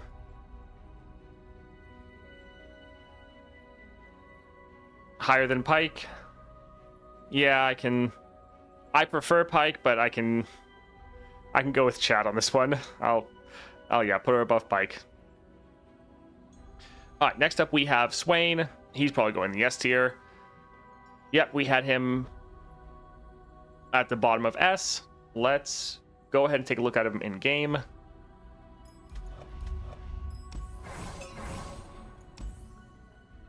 All right, so you get your mana flow. This is really good for Swain because you can then play him turn 1. And so that alone is giving you a massive amount of power. Like his best build, you can drop him turn 1, nuke the board, level him. Yeah, the 5-star is actually crazy, now that I think about it. So that's going to help you out a lot more than most of the champions. Next, Stealth and Gold, fine. Support champs having Focus and Crystal, fine. Honestly, not even going to matter. You normally don't play your support champ. Fire Spitter has Nomad's Medallion. This is big, because you can drop your Swain on turn 1, and then you can drop this turn 2, and it just does so much damage. This is actually a pretty big upgrade. It takes this card from being like often unplayable because it's just too expensive to a card you're playing all the time, especially when you have 5 stars. So this is actually massive. Spells you acquire have Pyromantic Wake. Huge, one of the biggest upgrades in the entire game for anyone. Pirouette has Yordle Portal. Actually matters more than I would suspect, because often with Manifest, you're just like, whatever, you're just going to get normally a garbage card. Quite often, you can actually get a decent card with your Pirouette. Now, still, sometimes you'll roll something that doesn't matter, but this has actually helped out a lot in the past. So this actually isn't bad. I think, yeah, Swain, he was already good, but I think with your 5-star and your bonus nodes, he's going to be like the top of S tier.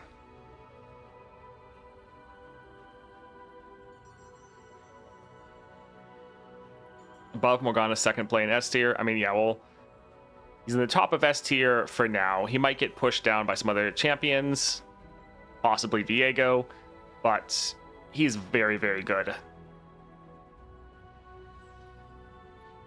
All right, let's move on and talk about Talia. Also, let's go ahead and look at where Talia was. Bottom of B. Bottom of B is where we had her last time with the 4-star. Let's go look at what she gets and where she's going to end up.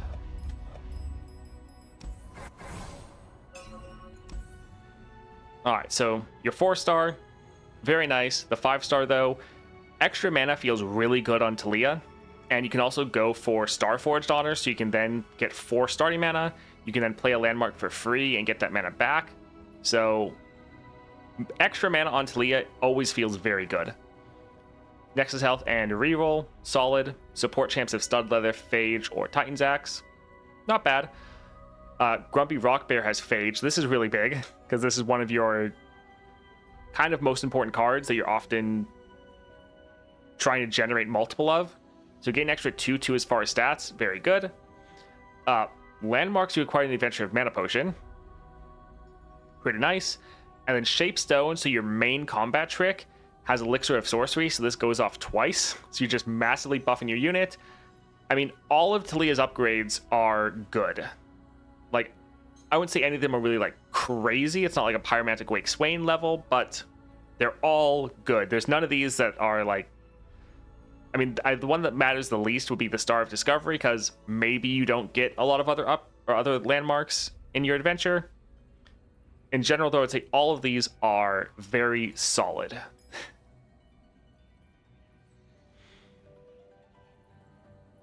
So looking at our list, I would say she's better than the C tier champions. I don't think I'd go as far as putting her in A. But she would, I mean, like, maybe we could shove Pyke down and put her there. I'd put her below Jace and above Heimer. B then with the Landmark Relic.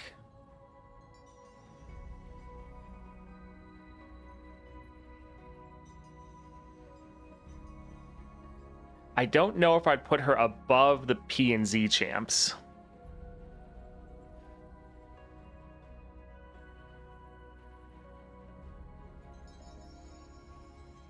Do you guys think she's better than Samira? Should we put her in front of Samira or in front of Pyke? Heimer's still too RNG for me. I mean, he's pretty consistent at 5 stars. Better than Samira?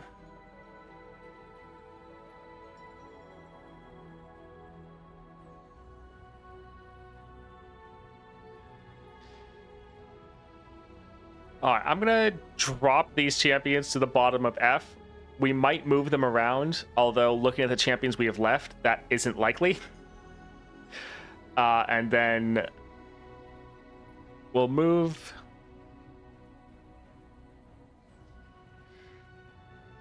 Honestly, I think I'm going to open up the C tier. So this might... We might move some of these back up. We're just trying to open space right now. We might push these back up. But I think we'll drop Pyke down here. Actually, well... Yeah, Pyke will be going down one, and we'll put Talia here at the bottom of B. Actually, wait. People are also saying better than Samira, so I guess we'll put it like here. And then, yeah, some of these might come back up, but we have some really good champions left. So, next up we have Vayne. Vayne is going to be absolutely incredible. Taking a look at her constellation, or not her constellation, where she was ranked last time, we had her in C above Ekko. So still a solid placement, because a lot of these are very good champions. But she gets some crazy upgrade. So let's go take a look at Vayne. I think she's going to be pretty high on this list. So you have extra stats from your 4-star. You get mana flow, so you can play your Vayne turn 1. That alone is massive. Turn 1 Vayne is so good. So that alone is very, very good. I think out of people going from 4 to 5 stars, she gets more upgrades than almost anyone. It's insane. So turn 1 Vayne, massive increase to your power. Reroll in gold, nice. Support champs, they have extra stats. Fine. Normally you're not going to be playing your support champs, so anything for your support champs kind of don't matter. Fish Fight has Summoning Beacon. Not bad. The biggest thing, honestly, though, that kind of just makes everything else not matter is Tumble has Tear of the Goddess, so this is now a 2 cost. Vayne generates this when you play her. So you're able to play your Vayne turn 1 because of the mana flow. If you use Hidden Tome or Lost Chapter, you can then play a Tumble round 1. Tumble round 1 is so good because with equipping your equipment, you can then attack. Since your equipment has Scout on it, this will give you a rally. So you can either attack 3 times in your very first turn, or if you don't even start with the attack token, you can still use this to rally and get 2 attacks in on the opening turn when you don't have her. So being able to drop Vayne turn 1 and get 3 to 2 attacks in every single time is insane. You put so much damage out. Most adventures you end turn 1, and some of the tougher ones, you still can just absolutely destroy. You can easily have a build with like Chosen by the Stars that has 10 stats in the first round, so she gets all of those extra keywords. You can give her that's foil, so with all of these attacks, she's never taking any damage. So you can have insane removal with her. 5-star Vayne is really, really good.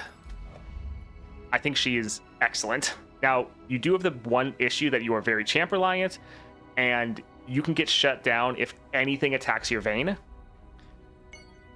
Like if they use frostbites or anything on her, she is susceptible to being shut down. But she is really, really good. So I would put her like in the A tier. I think she is incredible with your 5 stars and the upgrades you get. She is amazing.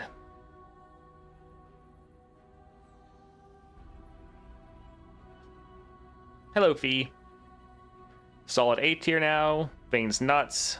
Decent. You still need to roll an equipment on turn 1. You don't have the... And Spatula, still high though. Above Ariad, I'd say. Realm of Gorman Lux. Okay, so... we might put her in the top of A tier.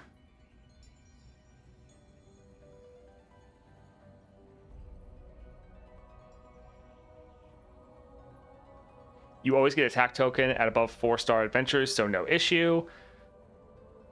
Yeah, so normally you're attacking 3 times in the very first round, and that's just giving you so much damage. Alright, so we'll put Vayne there. We'll move on to Vex here in a moment, but first we'll just drop a quick ad break. So if you need to go to the bathroom, get a drink, go ahead and do that right now. I'll be doing that myself as well.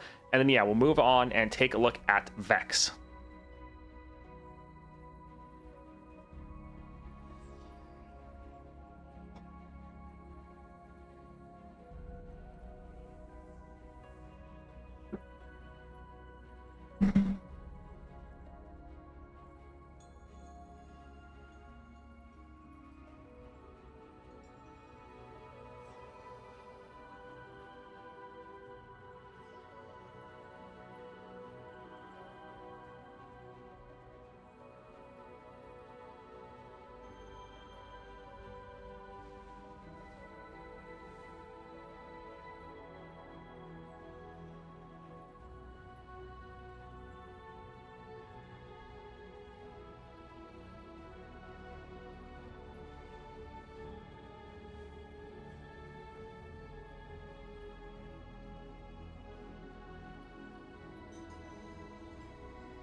Oh.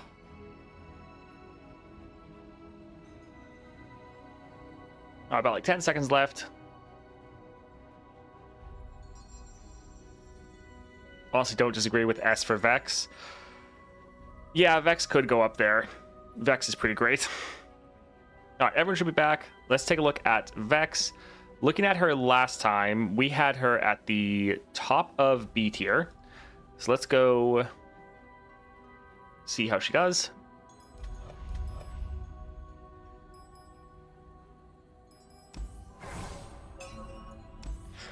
Alright, so you have your Explosive Finale. Very, very good. Mana Flow, get an extra mana gem. Quite nice to help speed up your game plan. Get your Vex on the board in the next round. You can also go for a Starforged build so that you can have 4 mana, drop Vex immediately.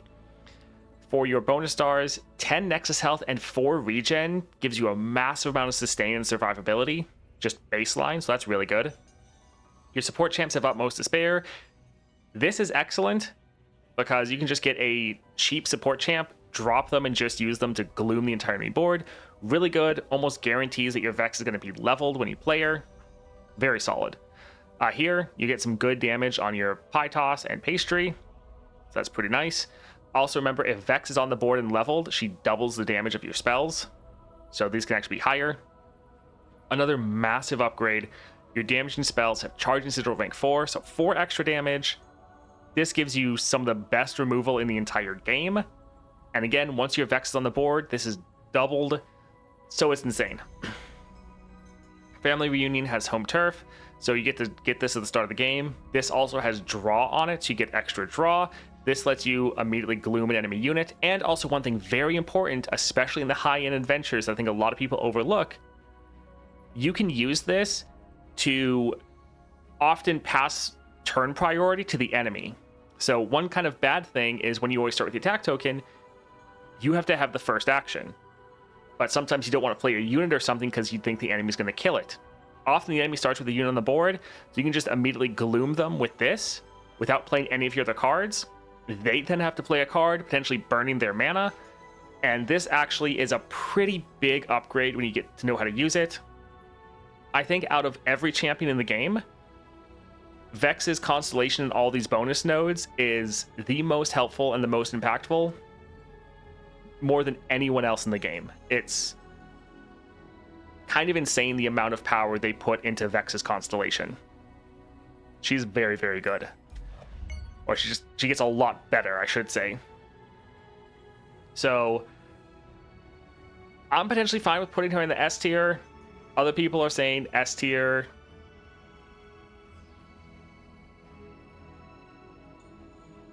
Does anyone disagree with putting Vex in S?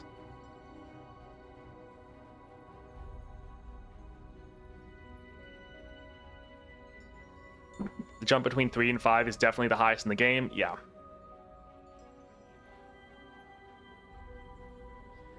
Alright, I think let's put Vex here then. I actually think she'd probably be better than Jinx.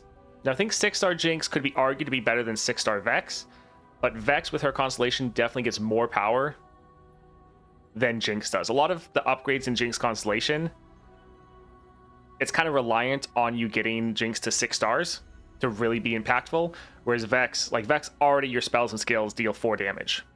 For Jinx, a lot of them are dealing 2 damage, which can go up to 4 once you get the 6-star, but you don't have that yet. So I think we could honestly put her here. Yeah, I agree with that.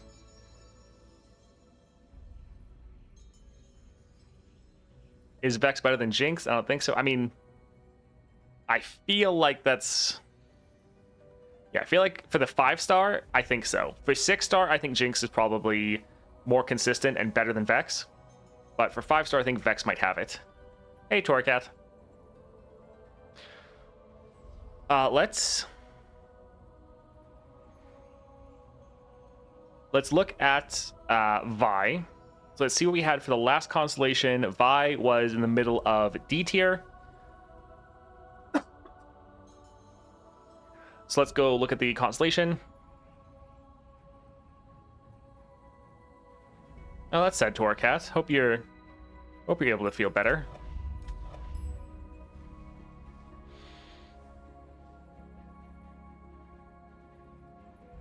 All right, there's Vi.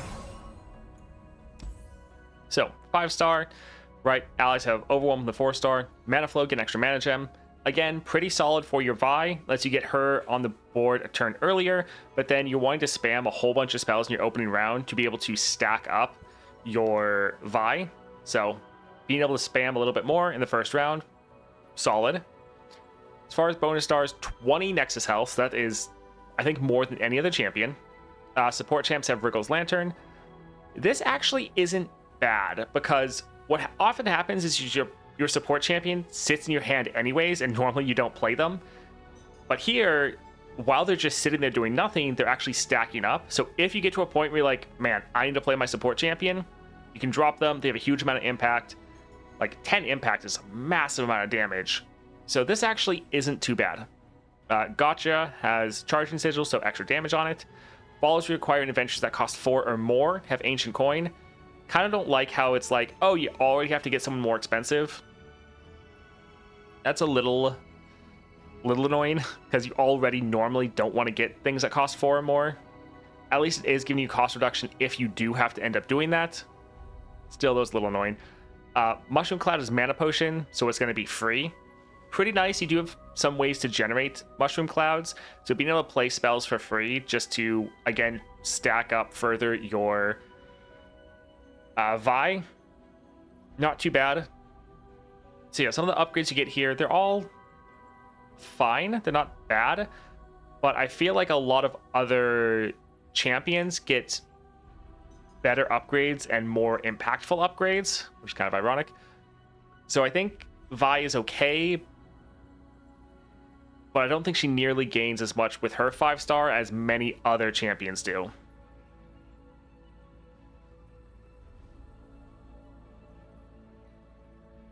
Mushroom upgrade is the worst constellation ever. It's a joke. Okay. Yeah, don't think I'd go that far.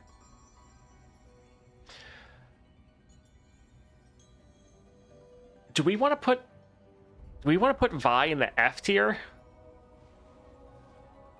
I feel like all the champions that we have currently in the D tier, I would prefer.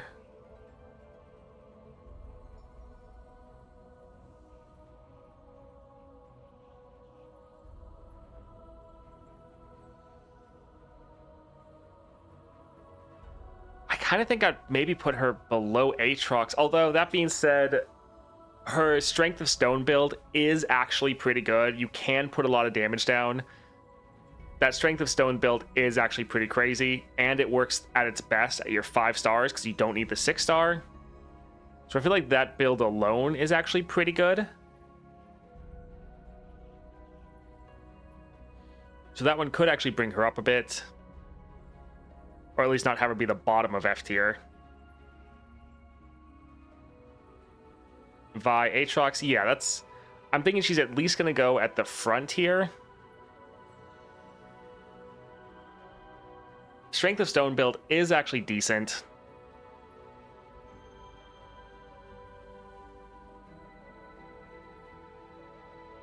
Vi has a lame constellation, but thankfully she is great with Starforged and SOS. Yeah, that's kind of what I'm thinking. I do kind of feel like with that build, you could actually argue that she's better than Darius and Kaisa. At 5 stars, that is.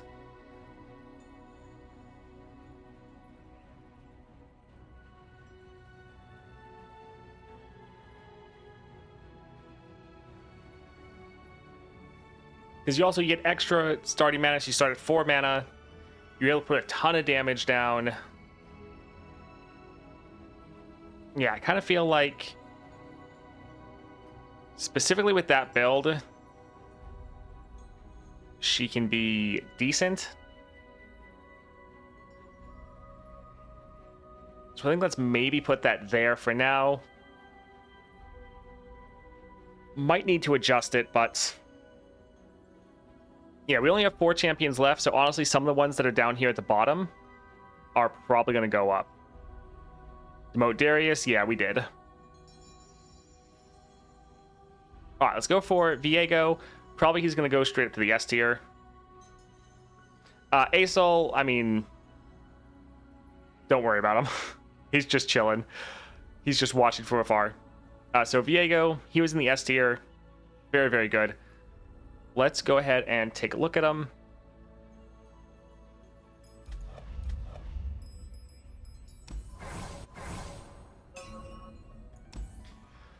Alright, so he actually gets a lot of upgrades from his constellation, and so this will be very good. So he had the allies have Overwhelm before from the 4-star, but Mana Flow, get an extra mana gem. Really nice for, I mean, often you can play him turn 1 with the extra mana, with some cost reduction from Disciple of Shadows. So that is really good. As far as the bonus stars, 8 regen is a massive amount of healing every single game. So this gives you great sustain. Support champs have Stud Leather Phage or Titan's Axe. This is very good just because of your 2-star. So it's based on units power. So more units having more power is great for you. So that is fantastic. Shape of Fear has Stopwatch, so it's burst speed. This is really good if the enemy... well, it lets you play this at burst speed, so you can immediately summon often 2 encroaching mists to either block or attack that the enemy can't respond to because this is burst. So that's really nice. So your Shadow Isles follows you, acquire and adventures have Pickaxe. Again, very good just for the synergy this has with your 2-star. And then Echoing or Encroaching Mist has Skirmishing Saber. Very good just to make sure you can just have all of your ephemerals grab everyone for you and you don't have to risk any of your actual units. All very solid upgrades. Yeah, his 6-star is great, but even at 4 stars, especially at 5 stars with the different upgrades, Viego is one of, if not honestly, like the best champ in the game for just general adventures, like whatever you're taking him into. He's just so good.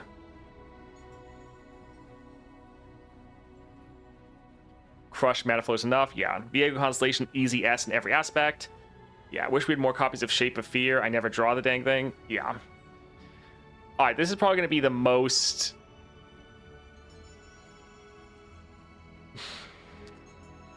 divisive. I don't know. Let's see.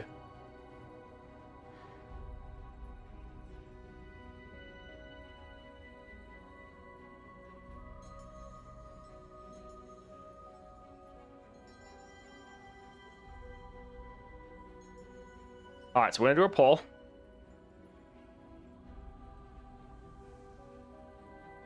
Go ahead and vote in that. I know this is one that a lot of people have an opinion on, so we'll see what chat says. Go ahead and vote if you think Swain or Viego is better, or Viego better than Swain.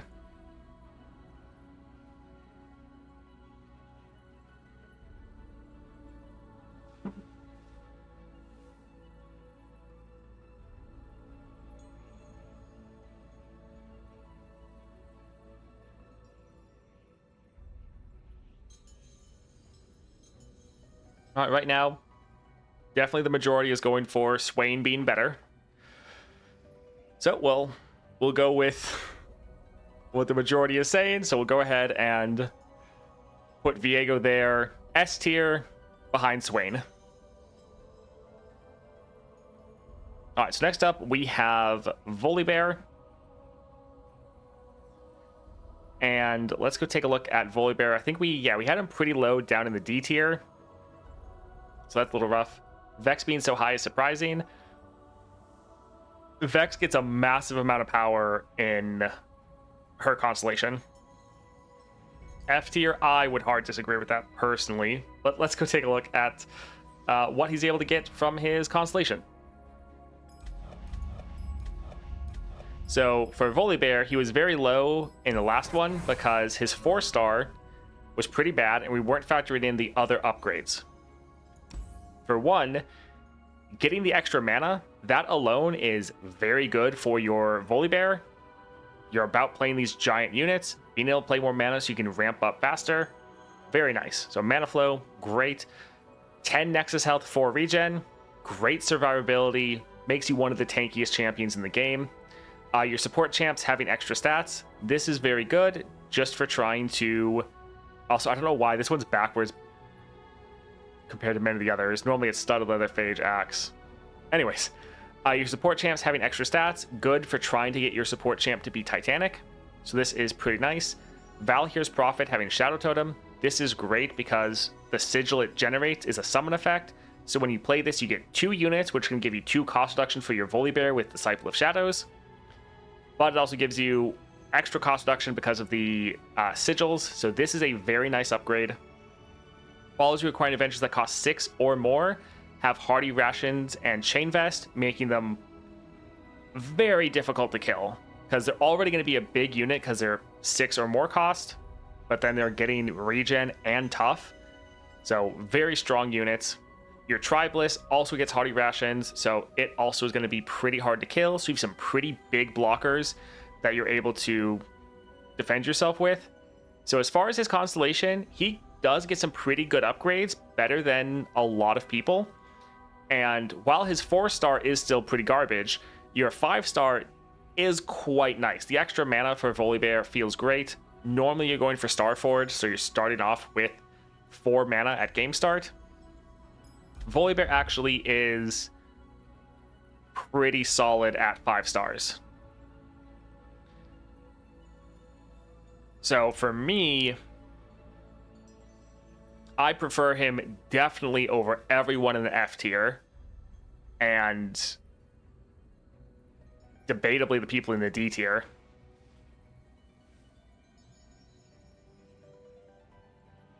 Volibear's bonus stars are so bad. I mean, I think most of them are pretty solid.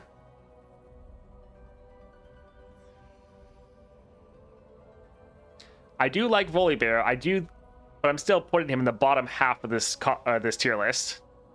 Volibear Vi, yeah, that's kind of what I was thinking as well. I feel like, yeah, I couldn't... See, I personally would want to put him probably below Pike, but I know that that part is definitely my bias. I think he would probably go, like, in this general area.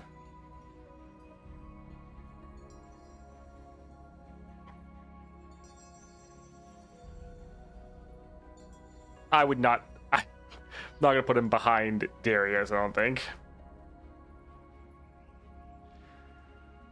I think Misfortune is probably better. I think Ashe is going to be better in harder content. I think putting him like here, so he's above Vi, above the ones in the F tier. While he actually gets some good upgrades from the constellation, he still kind of doesn't have a 4th star. It doesn't do that much. So while I like him a lot, he is definitely still one of the bottom tier champions, sadly.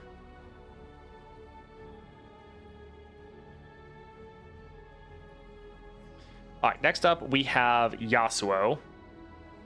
Should I get Ahri 4-star? It's pretty solid.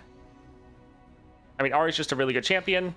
Don't feel like you need to get it, because it's a nice one, but it's not like crazy. But yeah, she's solid. All right, let's go take a look at Yasuo. Last time we had him at the top of A tier. Let's go look at his upgrades. Also, it's 12, so we might get another teaser. I'm actually going to go look at that briefly.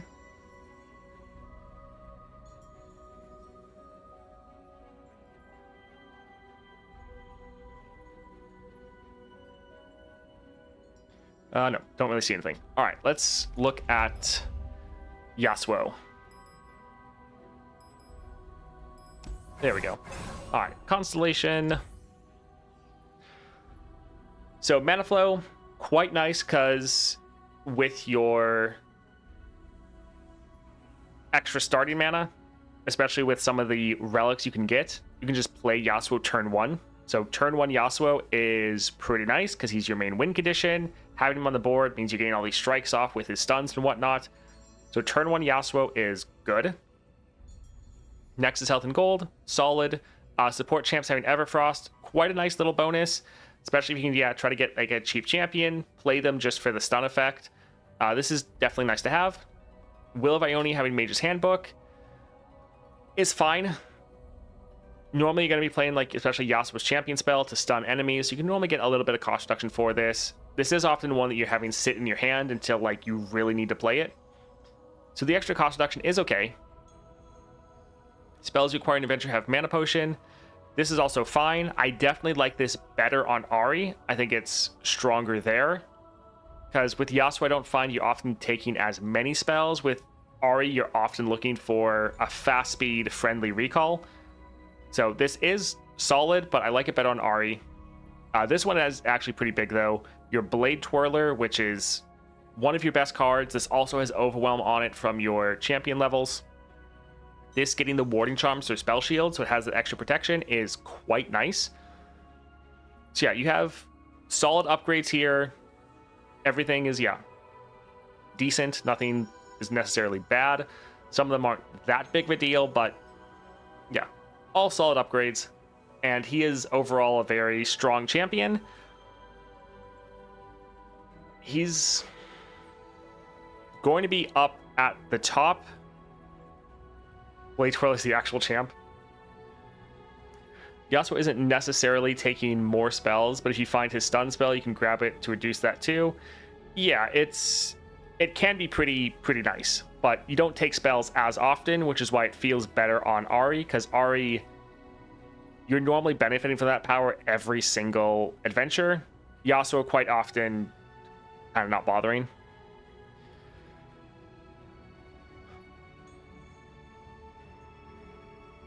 Where are you guys thinking he should go? I feel like he's probably better than everyone in A tier. And yeah, I feel like he could debatably be better than Jinx.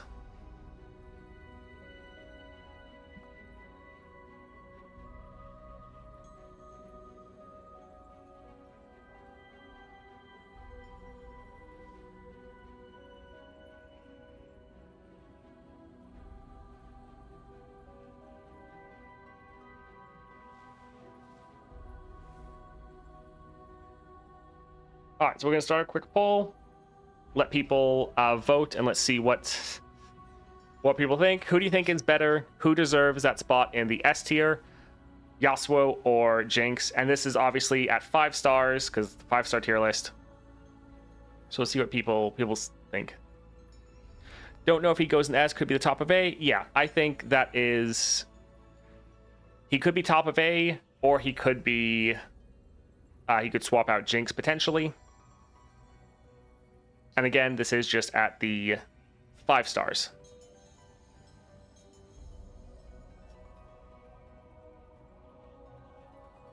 Realistically, it depends on the adventure. That is true. I would agree with that.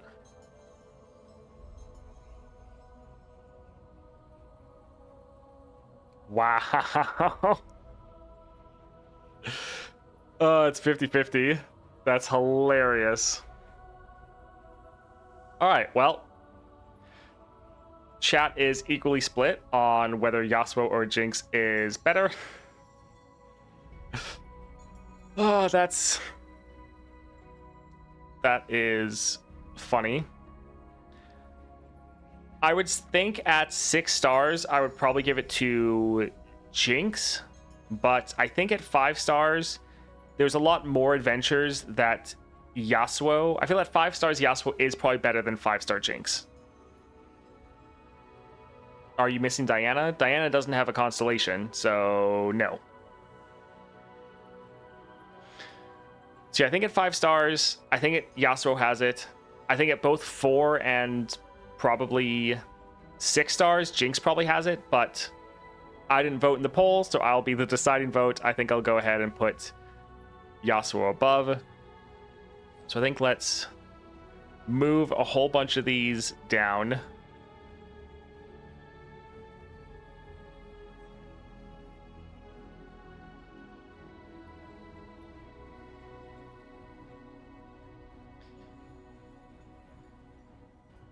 I think we'll put Jinx at the top of A.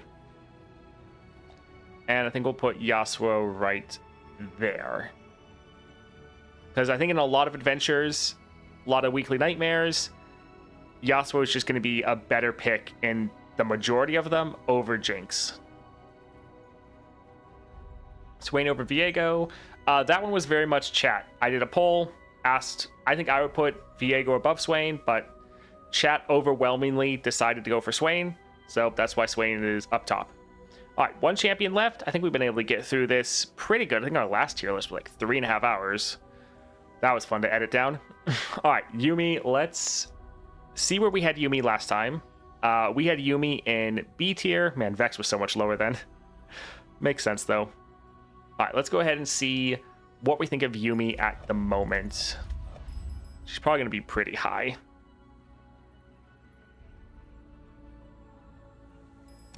All right, 5-star Yuumi. I always want to go for Relics. I don't know why. All right, so yeah, your 4-star, fantastic. When you target an ally with barrier, or give it barrier this round. Now, you had that in the last tier list, but still very good. But Mana Flow, Game Start, get an extra mana gem. This is great. It lets you play Yuumi turn 1. Normally, you could do that before, but you'd have to take Disciple of Shadows. You still can take that, so you have more mana to play with, but you don't necessarily have to take that, so this can open up a spot for you. Or if you just didn't have that relic, you could play her anyways. Yeah, turn 1 Yuumi, very nice. Next is Health and Gold, solid. Support champs have bonded bucklers. This can be quite nice because then you can play your support champion, attach Yuumi to them, so then they have all of Yuumi's keywords as well, and then you can support another unit so that they get just a ton of keywords. This is pretty strong. Normally when I play Yuumi, it's not really come into play, to be honest, but the synergy is there. It can be very good for you. Your Tiny Shield, Tiny Spear, and Gem all have Fabricator. So these are all of these spells you're able to generate from your units to get some more targeting going. So the fact you can generate these, very nice. Especially like Gem, you can generate this. Like, you can get a lot of other effects to also generate gems. So this is pretty solid. Follows you requiring Avengers to have Warmogs, so they get the regen. 1-cost Poros have an additional item, and your 1-cost Poros, you're starting the game with them, and then you can generate more Poros throughout the course of your adventure. So them having additional items is nice. Does supporting count as faded? No, I don't believe so. And then, yeah, that's the last of them. Some pretty solid upgrades for Yuumi, and then your 4 and 5 stars are very nice. So what are you guys thinking for Yuumi? I think she's gonna be near the top. I don't think I would want to put her in A. B tier, yeah, B tier sounds better. Do we want to put her above the P and Z champs?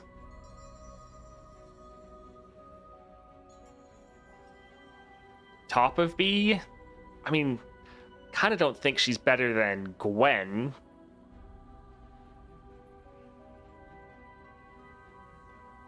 Or behind Gwen. I would say maybe behind Gwen.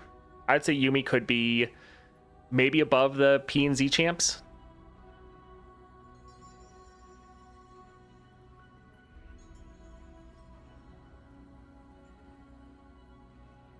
Not above Ekko.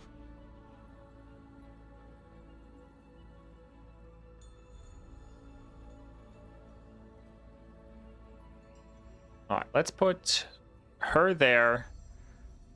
I think let's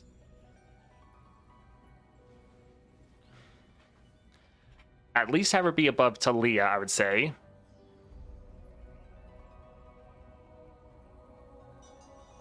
She's actually less champ reliant with her constellation. That's true. Like, she still is. I would still say she's champ reliant, but less champ reliant, I would agree with. Yeah, I feel like all of these actually have the potential to high roll a lot better. Yuumi is consistently good, but a lot of these are consistently good and then can get crazy with just a little bit of high rolls, where I feel like Yuumi is often a little bit more just kind of the same. So I think maybe put Yuumi in the, actually maybe the bottom of B, because like for me, Gwen is fantastic, and like all three of these are pretty much tied in power in my opinion. I think they're all very close together. I think let's maybe put Yuumi here, and then let's actually, I think, pull everybody up. So we could put Nora like here, Ashe comes back up here.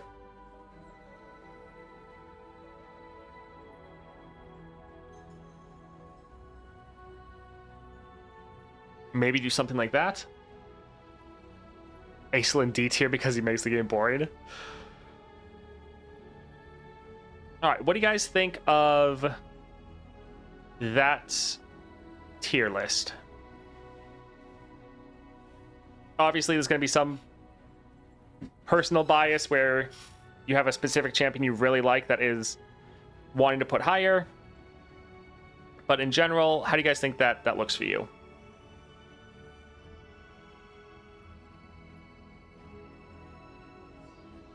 Looks good. Yeah, we're pretty much just ignoring Aesol. Like, could delete it, but I kind of like this tier list. Don't want to delete things and then forget to add them. Nico is stronger than Atrox.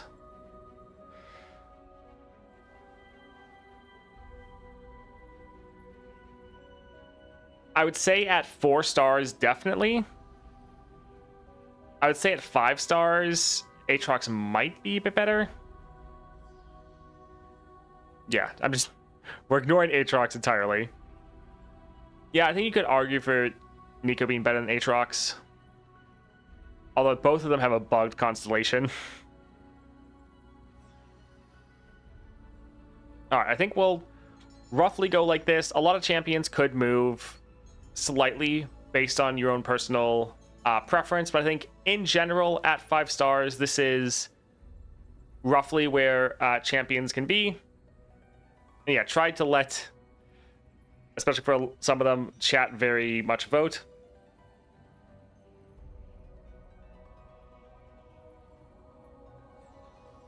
Kaisa's 5 star is a rank 2 of her 2nd star, so that doesn't actually give you like, it gives you 2 mana, but then your 2nd star isn't giving you that.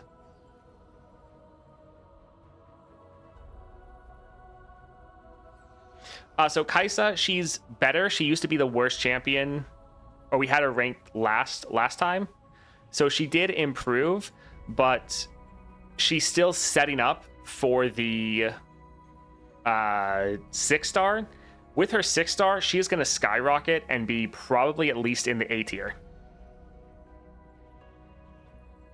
Kate bottom sounds accurate. Yeah, sadly, like I like Caitlyn a lot. I think she's very fun.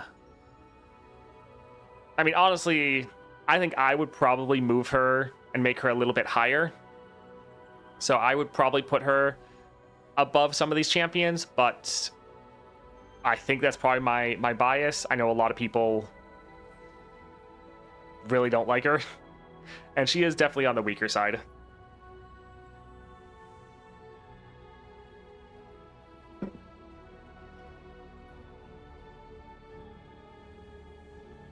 Yeah, we're just holding off on some people are stuck in an ad, so we're just waiting for a moment.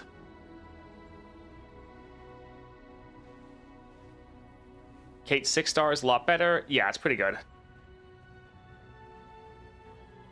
I like Kate, but the 6 stars really need to make her consistent. Yeah, like I like Kate a lot too. Again, some of my favorite champions are down here at the bottom. Also, for Kaisa, you can start with 4 mana, but for that, for Kaisa with 4 mana, you have to have your Starforged Gauntlets. So you can start at 4 mana. For her 5 star, yeah, it replaces your 2nd star because it's like a rank 2 version. So you get 2 mana, but then you don't get the 1 mana from your 2nd star, so it's kind of the same as everyone else. And then for Kaisa, she is higher because we had her ranked last time. And so she did still move up, but a lot of the upgrades she's gotten are really waiting for your 6 star. And so once she gets her 6 star, she's going to shoot up and be probably in the A tier, or at least probably high B. She is very good. But yeah, at the moment, she's not quite there yet. I was expecting Vex to be higher with the Explosive Finale. Are you talking about the last tier list? Because like right now, she's S tier.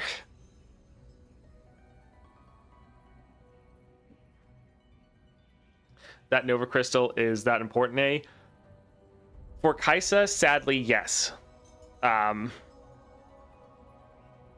Kaisa, her 6 star is incredible. It makes her so much better, and it works so well with her other upgrades, like her 5 star and one of her other constellation upgrades. Before then, it's not nearly as good.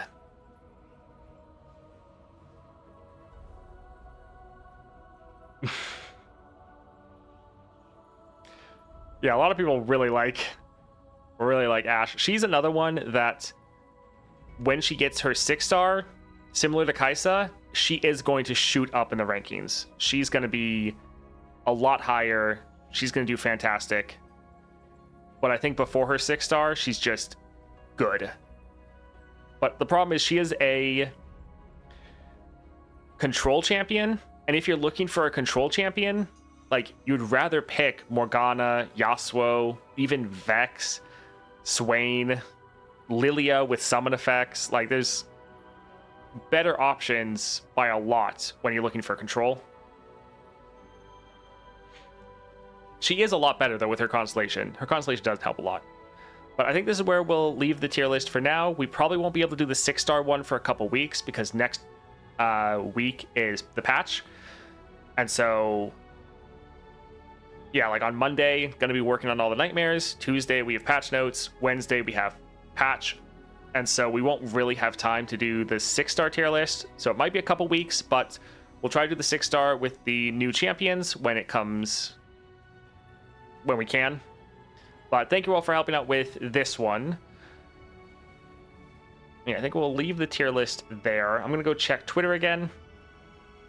Let's see if they've posted anything.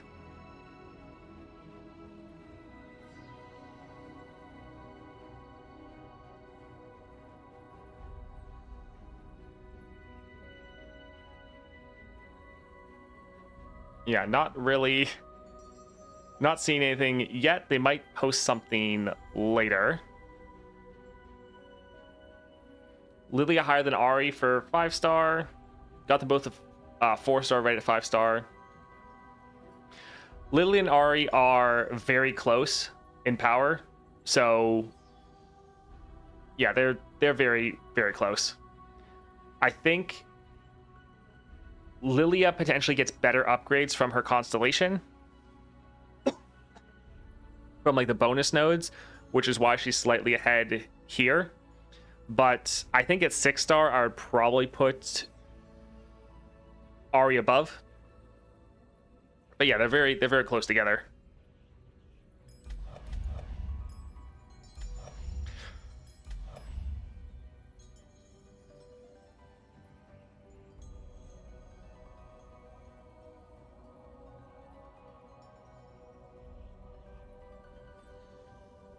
All right, I think we'll call it there today. They might reveal Fiddle later, but kind of don't know.